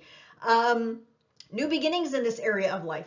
So new beginnings in a family member's life, new beginnings with a relative, new beginnings on the community front. Maybe you're getting some new neighbors, whether maybe it's this month, at the end of the month, or within the next 6 months. If you're planning to move, if you want to relocate, plant those seeds of intention. Maybe start looking, maybe get a realtor, maybe doing your own research wouldn't be a bad thing. Maybe driving by or through the neighborhoods that you'd like to move to, Sagittarius. Not a bad idea at all. So this new moon takes place January 29th, and it makes a really nice harmonious aspect up to Jupiter in your 7th house. So this could incorporate not only more blessings coming in around this new moon, but also something tied to relationships. So love, business, family, relatives, whatever the case may be. Your relationship to another person could also be coming into focus around this new moon as well. Or again, plant those seeds of intention. What do you want to manifest in this area of life? Maybe some of you are getting a new vehicle. Maybe some of you are changing how you get around. Is it by bike? Is it by walking? Maybe you move closer to the workplace so you can walk to work. Things like that. It might not happen all this month, but again, whatever you plant this month is going to take form or take shape in about 6 months from now, Sagittarius. Okay. Let's jump up to that full moon in your 8th house of Cancer. Now, this is illuminating and again, lighting up that financial axis. Whenever we have a full moon, it lights up both axes, not just the one house. So this is, again, I know I'm going to repeat myself. It's going to put the focus on finances, budgeting, money, work. How does money come to you if you're not working? How do you line your pockets? How do you pay your taxes? How do you pay the so-and-so to plow your driveway or to cut your lawn or whatever the case may be? How do you live, so to speak? This is also putting a spotlight on your partner's finances and resources. Now, this is an ending. This is a culmination point. Plus, you have Mars up here cutting and severing away things that are no longer suited in your life anymore. If you are going through a separation, I'm not trying to scare you. This shouldn't be a shock for those of you that are already going through a separation. Mars up here is actually going to help you. And this full moon at the middle of the month on the 13th could actually help you end this relationship, sever the assets, separate the assets. You're going your way, your partner, your business partner, your lover, your friend, whoever you went into business with, whatever, is going the other way. This could be a separation of assets from an inheritance standpoint, cleaning up an inheritance, somebody who maybe passed away. I'm not saying someone's going to die this month, people. I'm just saying, I'm giving you examples, Sag, because I don't have your personal birth chart sitting in front of me.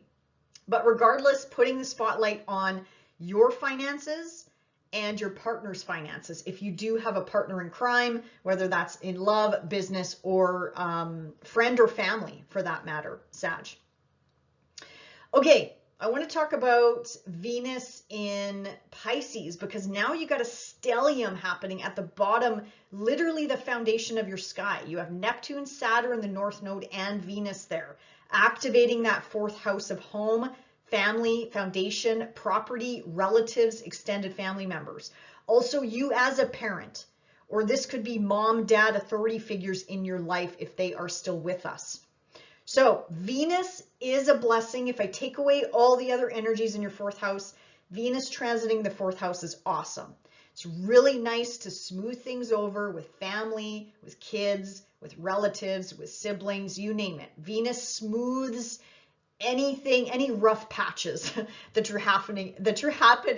you have been happening, holy cow, on the home front, Sag. Sorry, bear with me. I've been just talking too much today. So this is a blessing. This is a blessing coming in for you. However, Saturn And Neptune can make things a little bit challenging, can make things a little bit boozy and foggy. I'm going to throw it out there because Venus coming together with Neptune is incredible. Really nice for romance and dating and getting caught up with your current partner, your current relationship. But I want to throw it out there. This is also a very intoxicating transit. So pick your poison, Sag. Booze, alcohol, drugs, food, sugar, whatever brings you pleasure and joy. This can be really intoxicating. So I do want to throw that out there. It is a passing, fleeting moment. So, I mean, at some point you're going to get a reality check, Sag, but I just thought I'd throw that out there because, yeah, that's very clear in everyone's charts this month. Wherever these two planets are coming together is very intoxicating, intoxifying, if that's a word. Okay, let's see here. Mars backing into your 8th house, as I mentioned before. Shared assets, resources, inheritance, property, the shadow. This is putting in the work regarding shadow work. If that resonates with you, this is healing. This is bringing in the healing, reassessing healing, what that means to you or for you. If anything bubbles up to the surface this month, Sag, or well, 3 months, this is a 3.5 month transit with Mars in here. It's bubbling up for a reason, to heal, to acknowledge, and say goodbye. I know that sounds easier said than done, but that's what Mars can do sometimes, moving through this 8th house of deep psychological insights and change. This is sort of like the similar energy to the 12th house. It's sort of like things that are hidden. Mars is going to rile them up. That's what Mars does. But Mars also helps us cut and sever those cords so we do not continue to take them with us. So get used to this energy, Sag. It is going to be here, like I said, for 3.5 months. I made a separate video about Mars retrograde. So if you want to check that out below, or if you haven't already done so, check that out below. It'll give you kind of a different perspective of what this could mean for you and what other areas of life could be brought into this Mars retrograde. We talked about Mercury moving into your 2nd house. Again, laser focus in on money, resources, work, or whatever it is that you do on a day-to-day basis. And the nodes of the moon, another big story happening this month. The nodes, the eclipses are moving into new territory starting in 2025, taking us all the way until 2027. Yes, you heard that right. 2 years into the future is these eclipse cycles. So North node in your 4th house, South node in that 10th house, Sagittarius. I was about to call you Capricorn because the South node is in your 10th house of Capricorn, career, or it represents your career. So I'm thinking a lot of Sagittarians out there could be changing your career over the next 2 years or moving into retirement if that resonates with you. But if you want to find out more, check out the video I made below about the North and South node moving into new territory and what that could mean for each and every one of us, and also more information about what the nodes of fate, destiny, fortune means for each and every one of us.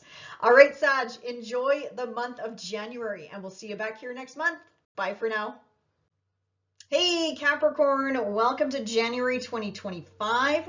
And let's talk about all the concentration of energy this month, where I think some of your focus is going to be for the month ahead. And of course, I can't forget, happy birthday for those of you that are celebrating a birthday this month. And also Capricorn, don't forget about your new moon in Capricorn on December the 30th at 9 degrees of Capricorn. So of course, depending on what you're watching for, but regardless, this is your new moon, Capricorn, to plant those seeds of intention for what you want to manifest in this area of life. You, I should say, AKA you, over the next 6 to 12 months. And also you can expect a new beginning at the end of the month as well. So again, if it's your sun sign, it could be a new beginning on the career front. It could be a new beginning on the home front if it's your moon, or it could be a new you.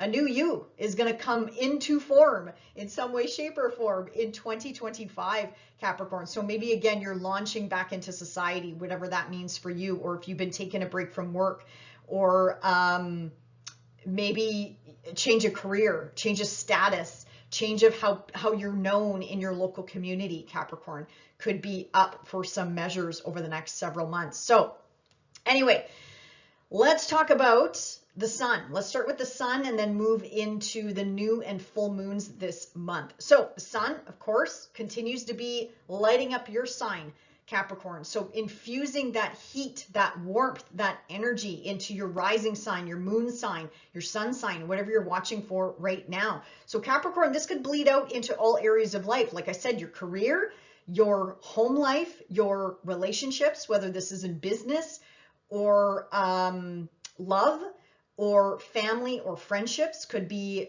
on the table this month or in focus in some way, shape, or form this month. Because anything that happens in the first house just puts us laser focused into multiple areas of life. And I'm also thinking of Mercury, who was 2 months in your 12th house. Woof! 2 months, Capricorn. November, December, Mercury was going back and forth in your hidden 12th house.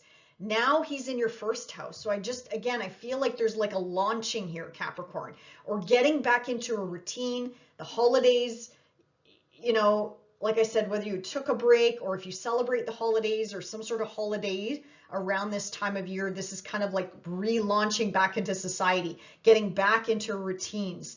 Health could be on the forefront as well, taking care of your body. Travel could be on the mind, whether short or long distance.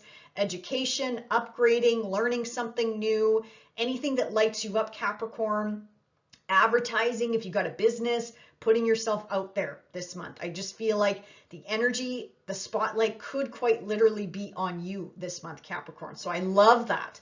Now, once the sun moves into Aquarius, this is still putting a spotlight on work, on whatever it is that you do on a day-to-day basis. Now, if you don't work, again, how do you contribute to society?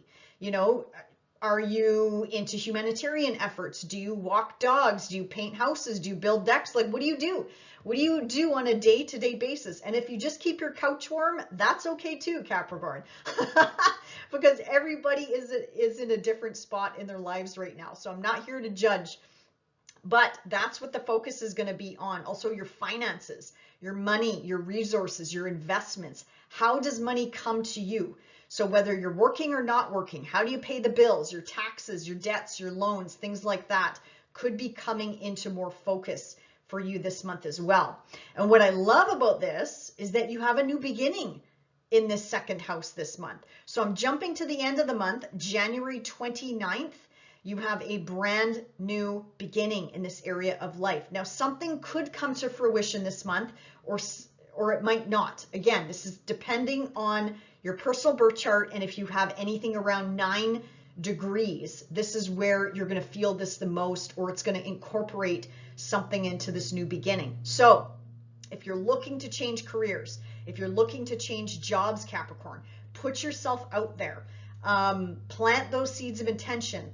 Like I mentioned with your new moon that's happening on December the 30th, plant those seeds of intention now for your second house intentions on or around January the 29th. What do you want to manifest in the next 6 months from now? Because that's when we're going to have a full moon in this area of life, which will be an ending, a culmination point.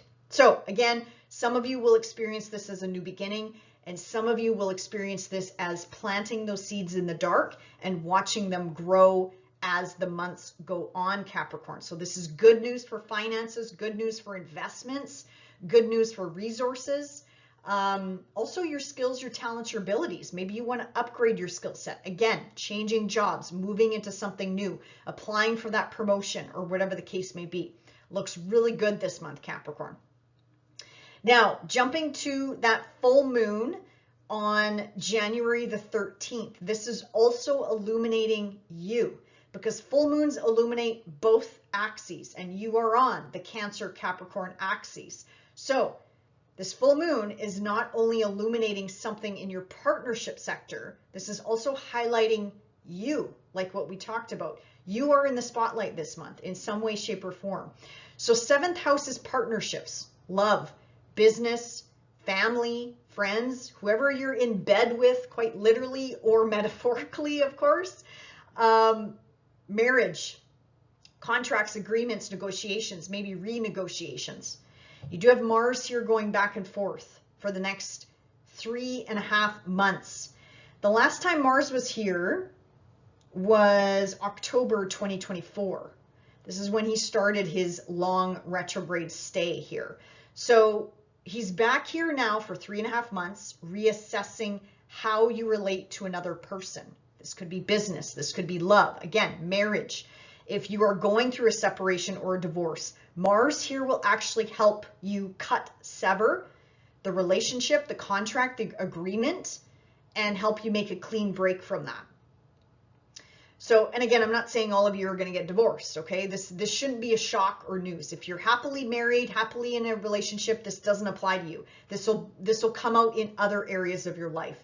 But I'm just seeing this clear as a bell for you, Capricorn, as an example to sever something, a contract, agreement, a job offer, something that's just not working for you. And again, it could be highlighted around this full moon on or around January 13th.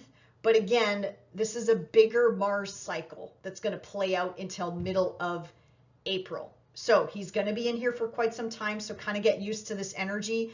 And also if you have anything at the late degrees of Capricorn, you'll feel this the most versus if you have anything at the beginning degrees of Capricorn. Okay, let's see here. What else? Venus. Yeah, you have a stellium there now in your 3rd house, Capricorn. So you have, yes, you've had Neptune here since 2011, 2012. Saturn's been in here since 2023. And yes, Neptune and Saturn will slowly but surely move out of this area of life into your 4th house. I'll make separate videos about that. Or check out my 2025 year ahead video if you kind of want to get a sneak peek of what this energy could mean for you in the year of 2025. Venus in here. I love this for smoothing things over in this area of life, Capricorn. So if you've been having some difficulties or struggles with relationships with relatives, with siblings, with extended family members, with neighbors even, Venus in here really smooths things over and helps you rekindle those relationships, so to speak. And really activating this 3rd house. The 3rd house is very busy. It's communication, it's technology, it's the lower mind, it's transportation as well. And however it is that we get around, it also puts our mind on more so our local environment, local community as well. Could be on career matters as well, because Venus does rule your 10th house of career. So there could be benefits coming in as well from the career sector, from a boss, from a parent, a dad, a mom, authority figure in your life, but also from siblings as well. You could get some benefits coming in from siblings, or this transit could be really beneficial for siblings in general as well. Okay, so yes, we talked about Mars going back and forth in your 7th house and Mercury in your 1st house. If I didn't already mention that, check out my Mars retrograde video below. I made a separate video about Mars retrograde. So if you're interested, check that out if you haven't already done so, just to learn more about what Mars retrograde could mean for you, Capricorn in particular. And the nodes of the moon have shifted into brand new territory. Now, the nice thing is, Capricorn, this new eclipse cycle that's starting in 2025, by the way, we had a breadcrumb. We had a sneak peek of this back in September of 2024. So think back. Did anything happen in September? That's when we had our first eclipse in Pisces. If nothing happened, that's okay. That means it probably didn't aspect anything in your chart, or it might have even brought up just a thought. Something conscious came to the forefront. The 3rd house is about the mind. It's about education. It's about learning something new. It's about going back to school, becoming the student again, or maybe becoming the teacher, the elder, the coach, the mentor. So brand new 2-year cycle, pouring opportunities into your Capricorn planets, placements, points over the next 2 years. Now, I'm not going to say this is a cakewalk, Capricorn. I don't want to fluffy bunny this. because eclipses can be life changing, but I'm just saying the nice thing is it's making sextiles and trines to your energy. So that means harmonious flowing energy. And if you want to learn more about that, again, I made a separate video about that. I dived into more information and also explain a little bit more about what the nodes of the moon mean for each and every one of us and what areas of life could be activated for us over the next 2 years, Capricorn.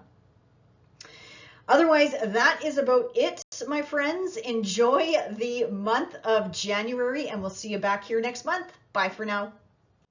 Hey Aquarius, happy birthday if you are celebrating a birthday this month. So welcome to January. We're going to see where the concentration of energy is. Now, a lot of it is in your sign, Aquarius. So let's start with the sun, and then we'll move on to the new and full moons this month. So as the month begins, you might be, well, lazy. Aquarius. I don't mean that in a bad way, because it's lighting up your 12th house. And focus on getting better. Focus on sleep. Focus on being lazy. Focus on pampering yourself. This is about getting the rest you need. This is about getting the healing you need. And why not, Aquarius? Why not? Because once the sun pops into your sign, yeah, this is going to energize you like the Energizer Bunny, and you're going to want to go, go, go. So take advantage of the first few weeks of January here, and relax and take it easy and do some introspection if you're into that kind of stuff. And if you're into spirituality, dive into that, dive into the metaphysical stuff. This is about wrapping up, wrapping up loose ends, because this is the 12th house of endings and awakenings and preparing for a brand new cycle, aka your 12 months ahead, your new birthday cycle ahead.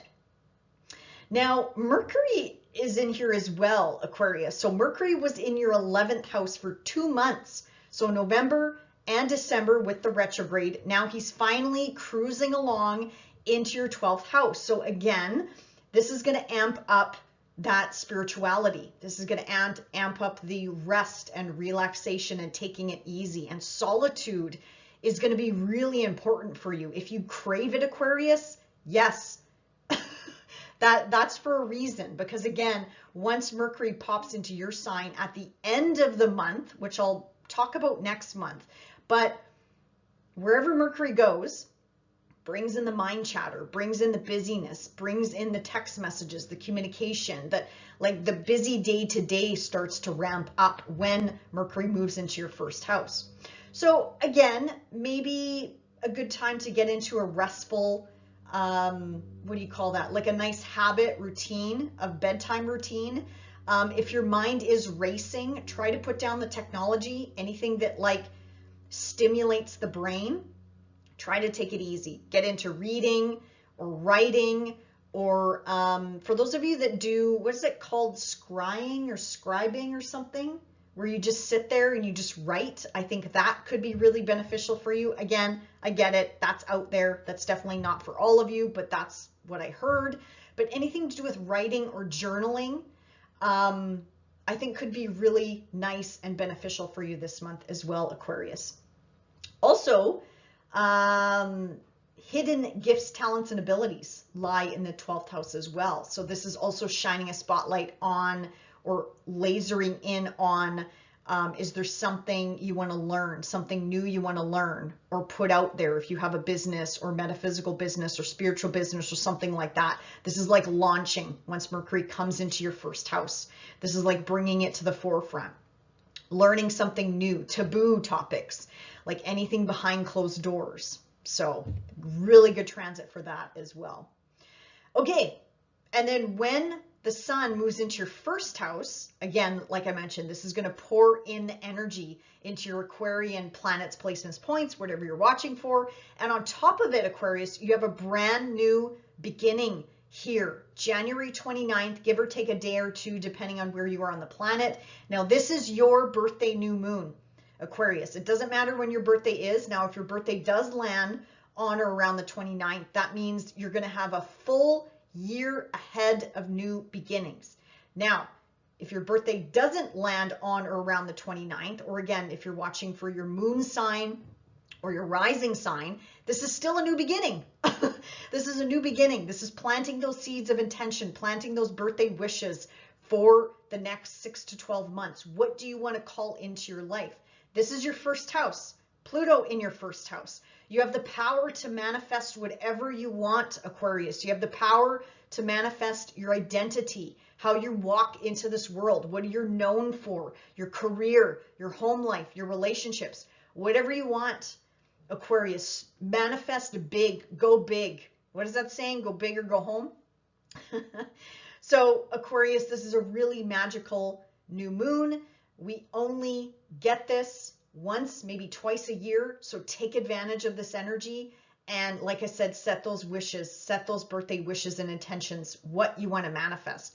Now, this could quite literally be a new beginning for some of you on the 29th at the end of the month. Again, because it's in your first house, it literally could be anything. So this could be work. This could be home related. This could be if you own a business, run a business. This could be new people coming in working for you, or new people coming into the work environment, or a new relationship could be born here as well. Because you do have Jupiter in your 5th house of romance and dating and children.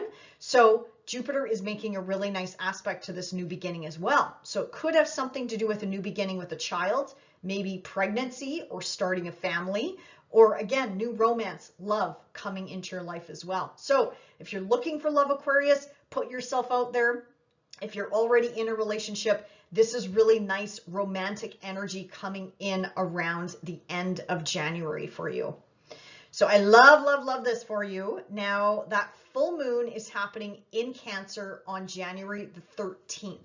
Now this is happening in a busy, busy, busy area of your life. So this is about, again, work or whatever it is that you do on a day-to-day basis. So if you don't work, how are you of service? Do you watch the grandkids? Do you walk the dogs? Do you volunteer like Habitat for Humanity, or for some reason that's coming into my head? Do you like build homes?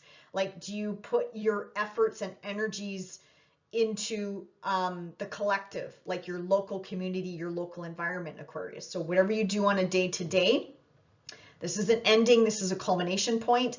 This is also the house of your health and well-being and taking care of yourself as well.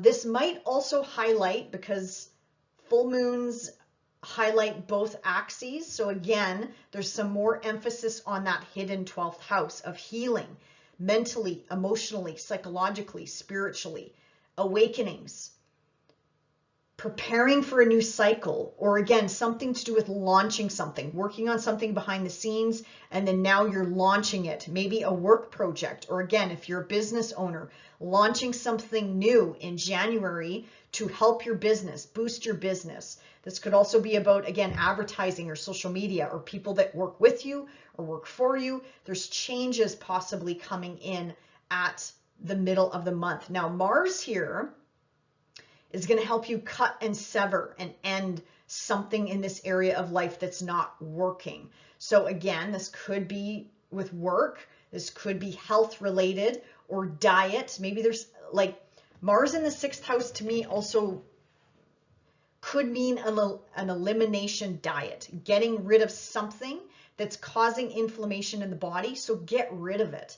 You know, doing some tests, reassessing your health and well-being, your exercise routines, anything new, Aquarius, like any sort of new exercise routines, take it easy, because you can definitely hurt yourself with Mars in the 6th house, because we go too hard, too fast, and the body's not used to that, right? Like, unless you're a bodybuilder or you're like a marathon runner and you've been doing this for years and years and years and years, that's a little bit different. But going back to something old might work better than taking on something new in this area of health, for example. Also, your pets. Something to do with your pets could be in the spotlight, or they might need a little bit of TLC, just like you could use some TLC, Aquarius. So take the downtime, as I mentioned, this month if you need it. preferably at the beginning of the month before the sun moves into your sign, because you're not going to want to slow down. Once the sun moves into your sign, like I said, you're going to be energized to go, go, go. I have a feeling. Okay. Yes, let's talk about that stellium in your second house. Venus moving out of your sign into Pisces. Really nice energy coming in for work, whatever you do, again, on a day-to-day basis with work, or how you earn a living, how does money come to you if you don't work? This is also about your skills, your talents, your abilities, and money in general. So, and Venus loves being in the second house. She loves being in Pisces, and she also loves being in the second house because she rules the second house. So Aquarius, I'm really hoping you can line your pockets this month. Get back to work. Bring in that bonus. Get the cash rolling in. Whatever lights you up in this area of life. Now, if money isn't on your mind, well, then take it as upgrading your skill set. Again, if you don't work, how can you contribute to the greater good, humanitarian efforts, your local environment, your local community? This is also material possessions. So maybe some of you are, buying, selling, buying a new vehicle, buying something to do with property, just getting more material possessions and assets could be on your mind this month as well, Aquarius. So really nice energy loading up your second house. My only caution would be when Venus comes together with Neptune. That is so intoxicating for all of us. This isn't just you, Aquarius. But again, this is your house of money and earnings and how you make a living and material possessions. So again, this could make you spend a lot of money. I'm just going to put it out there, especially on like romance, dating, creative outlets, creative projects. You could blow a lot of money. Again, if you have the means to do so, I'm not here to preach. I'm just here to give you a heads up, because when those two planets come together, oh my God, it's going to be pleasure, rock star, extreme. Like all we're going to think about is just feeling good and having a good time. And there's nothing wrong with that, Aquarius, especially you do need a break this month, as I mentioned. But I do want to throw it out there for those of you that are on maybe a tight budget, or you're trying to save for something big like a mortgage, a house, a new vehicle. Yeah, Venus and Neptune coming together is going to turn you into a rock star. You're going to want to like blow the money or lavish somebody else, right? So this could be something to do with the house, beautifying your home, or this could have something to do with traveling, like splurging on a big expensive trip, or buying a whole bunch of educational things, spending a lot of money on education. Again, anything that lights you up and makes you feel good about yourself, Aquarius. Not the worst transit, but again, I just wanted to throw it out there. And we talked about Mars going back and forth in your sixth house. So Mars is going to be in here for 3.5 months. Something that happened back in October 2024 could come back around. That's the last time Mars was in Cancer. So job offers, job opportunities coming back around, Aquarius. This could also be something to do with transportation, vehicles, how you get around, technology deals coming back around. Or again, maybe you're eyeing up a new computer, laptop, something like that, and that deal comes back around so you can snag it, so you can buy that up. Something to do with siblings, cousins, neighbors, relatives, neighborhoods, things like that could be coming up for some reassessment at this time. And again, your health, that's definitely being highlighted this month and during this Mars retrograde. So if you haven't already done so, if you're interested, you can check out my Mars retrograde video. I go into a little bit more detail as to what areas of life are being activated and reassessed at this time for you, Aquarius, in particular. Okay, and then yes, we talked about Mercury and Capricorn, and then last but not least, the nodes of the moon. That's the other big news this month. New eclipse cycle is starting this month. Think back to September. That's when we had our first eclipse in Pisces in your second house of earnings, money, income, work, finances, resources, investments, Aquarius. So that energy is going to continue into 2025 and into 2026, taking us into 2027. Yes, 2-year cycle. So again, if you want to learn more about the nodes of the moon, of course, I'll be here to talk about it each and every month about the eclipses, and I'll give you a heads up of that energy. That video down below in the description box, North Node, South Node transiting into Pisces, Virgo, and what that means for you, Aquarius. This is definitely going to restructure your financial areas of life, your finances and also your partner's finances as well, if you are connected to a partner in business or in love, Aquarius. So check that out if you're curious to learn more about that. Otherwise, enjoy the month ahead, and we'll see you back here in February. Bye for now.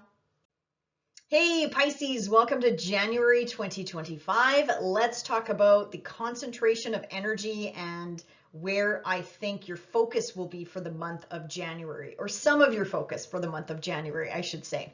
Okay, let's start with the sun moving about in the sky and then move along to the new and full moons. So the sun continues his trek through your 11th house, putting the spotlight on friendship circles, people that you hang out with, memberships, groups, associations, affiliations that you choose to hang out with, Pisces. Also, this is the house of the future, of technology, of the internet.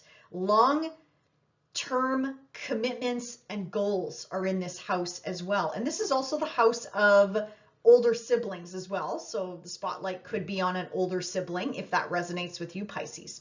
So really nice energy. Also with the sun continuing its trek through Capricorn, pours opportunities into your sign, Pisces, as well. So bringing in opportunities from those friendship circles, from those memberships and associations and people that you hang out with. Or again, maybe opportunities coming in from an older sibling if that resonates with you.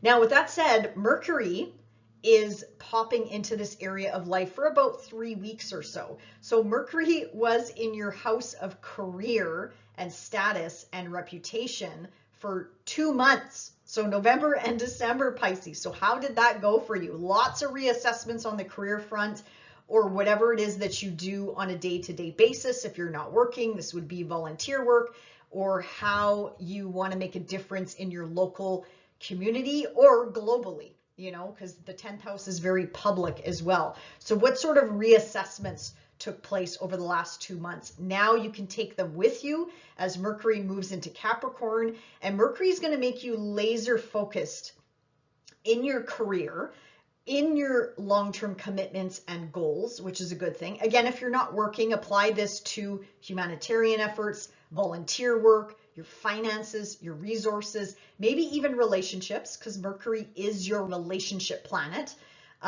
Pisces. So if you're looking for new love, I would say put yourself out there. Absolutely. You could be attracting in new, like chatter. You could be chatting with people online, like new loves, new friendships, new whatever the case may be. I can feel the butterflies for you, Pisces, is what I'm getting at. So I love this energy for you. Really nice, fun, lighthearted, flirty energy is coming in for you this month, Pisces. That's only if you're open to it, okay? If you're in a solid, committed relationship, this is still really beneficial. This is you and your partner getting involved in humanitarian efforts, group efforts, putting your services towards the greater good, the higher good, or again, laser focus in on your finances and resources. You know, what are you planning for the future? Where do you want to go? Where do you want to head? Is it retirement? What do you want to focus in on? Or something to do with your home life could be up for some debate or focus or paperwork, something to do with your home life as well, Pisces. Okay. Now, once the sun moves into Aquarius, this is your hidden 12th house. So Pisces, give yourself permission the last half of January and into February to slow down, okay? If you want to. I think you'll naturally want to slow down whenever the sun moves through the 12th house for any sign. You'll naturally start getting sleepy. You'll want to sleep all the time. You'll want to go into that dream world. You want to escape. This is about you preparing for a new cycle, your birthday cycle, which is just around the corner. This is about endings. This is about wrapping something up. This is about letting crap go that you want to get rid of now, so you don't want to bring with you into your new birthday cycle. So this is about solitude and the importance of solitude. This is about healing on multiple levels. So whether this is physical healing, mental, spiritual, psychological, whatever it is, Pisces, it's coming in for you, or bubbling up, I should say. It might bubble up, actually. Things might become conscious. It's doing that for a reason. Again, cleaning out the closet. Pluto in here, 20 years. You'll have nothing left in your closet, Pisces, after this transit. Let me tell you, nothing to be scared of. This is actually more of a quieter transit for Pluto, but he's still working on your subconscious. So randomly, you'll get things coming up to the surface and you'll be like, God, where did that just come from? Like, I haven't thought about that in like 20 years, depending on your age, of course, or 30 years or 40 years. That's what Pluto does. He brings up the sludge, the garbage, the stuff that we've pushed down. He brings it up so we can face it, honor it, acknowledge it, heal it, and let it go.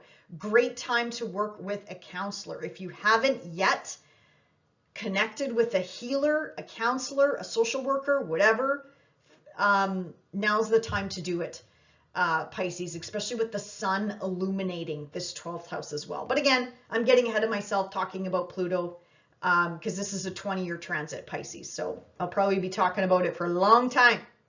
But yes, take a break. And you do have a new beginning here. Again, it might be subtle. It might be quiet. It might be just about incorporating a new spiritual routine.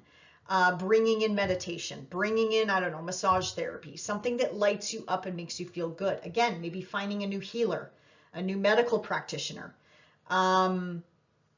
something to do with solitude, reflection, past life regression, dreams, the dream world, things like that, Pisces. Also, I'm going to throw it out there because it just came into my mind. Pluto through the 12th house can make your dreams very intense, like really intense. And again, you're working through psychological stuff. So that's what's going to happen. Nothing to be feared.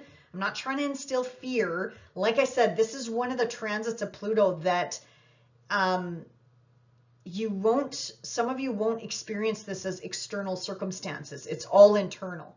It's all doing self-work, like work for yourself and nothing else.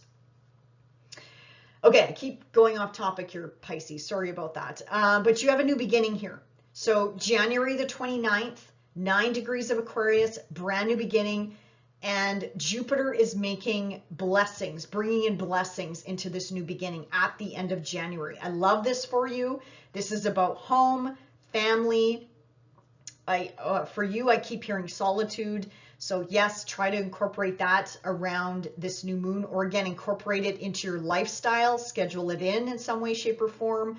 But I think solitude is going to be very important for you, and also creating a safe space within your current environment, Pisces. I think that's also maybe going to be important for you, but there's healing coming in. You know, Jupiter is helping you heal again on multiple levels. And if you do any sort of spiritual work, yeah, this could be a really beneficial new beginning and a beneficial month ahead for you as well, Pisces.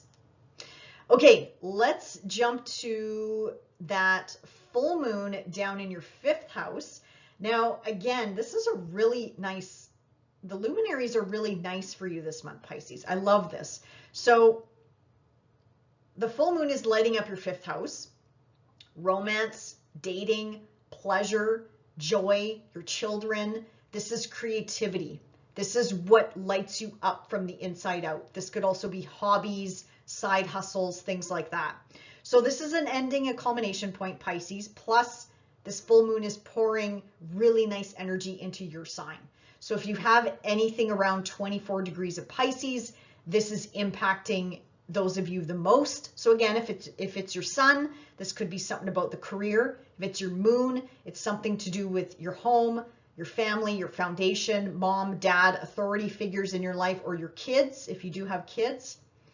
If it's your rising sign, it could be anything. It could be your relationships, in love or business. It could be your identity. It could be your health and well-being. And it could be fresh new beginnings or fresh starts in some way, shape, or form. So this full moon, though, is hand in hand with Mars. So he is asking you to cut, sever something in this area of life that is not working. I'll give you a simple example: gambling. This is the house of joy, of pleasure. So Pisces, are you gambling too much? This could also be, I'm going to throw it out there, this could be too much fancy time, too much sex. That could be it as well. I'm not saying this is for all of you, but something in this area of life you are reassessing, and Mars is helping you cut away. This is just the beginning, where Mars is helping you cut away something at or around this full moon, January the 13th, of just something that's not working in your life. Neptune is also making an aspect to this full moon, helping you dissolve something that's not working in your life. This could also have something to do with groups, friends, people that you hang out with, your long-term commitments and goals, the future, humanitarian efforts could be involved with this full moon as well. And keep in mind, this is an ending. This is a culmination point. Something that was put into motion 6 months ago could be coming to fruition this month in January for you, Pisces. Okay, now let's go back to, well, yeah, look at that stellium in your house, Pisces. So Venus is joining the party in your first house, along with the North Node. So the nodes of the moon, that's the other big story this month. They are moving into your sign for the next 18 months. But these eclipses are going to carry us over the next 2 years, because that's how long eclipses ripple out. We had our very first Pisces eclipse back in September. So think back, September of 2024. Did anything happen in that area of life? This is actually where the full moon is shining a spotlight too, in this area of life. If you have anything around 24 or 25 degrees of Pisces, this is where that eclipse took place. Some of you would have felt this, some of you not at all. Depends on your birth chart, Pisces. So that's just a breadcrumb of what is to come over the next 2 years. If you want to learn more about this brand new eclipse cycle and what the nodes of the moon mean for each and every one of us, check out the link below. I made a separate video about this where I dive into all 12 signs. So check that out if you're interested. Now, Venus in your first house. This makes you very attractive, Pisces. So whether you are with a partner or not, if you're in a committed relationship, this is incredible. I would say go on a trip. I don't know, just enjoy each other's company. Get away if you can. Have a staycation.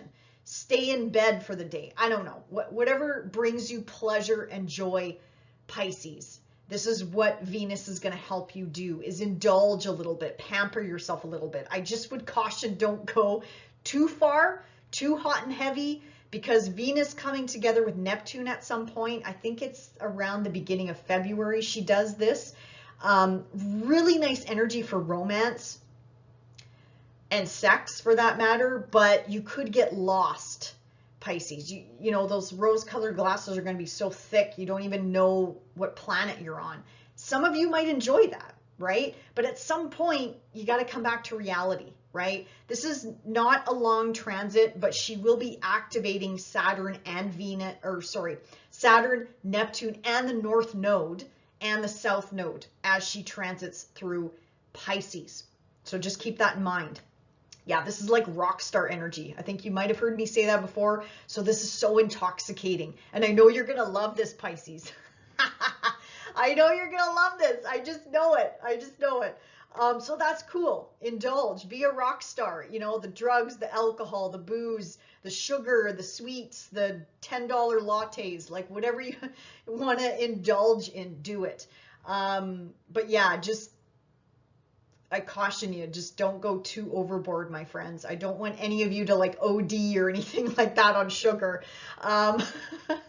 So anyway, Pisces, anyway. I don't mean to Debbie down that. It is a lovely transit, but you can get lost.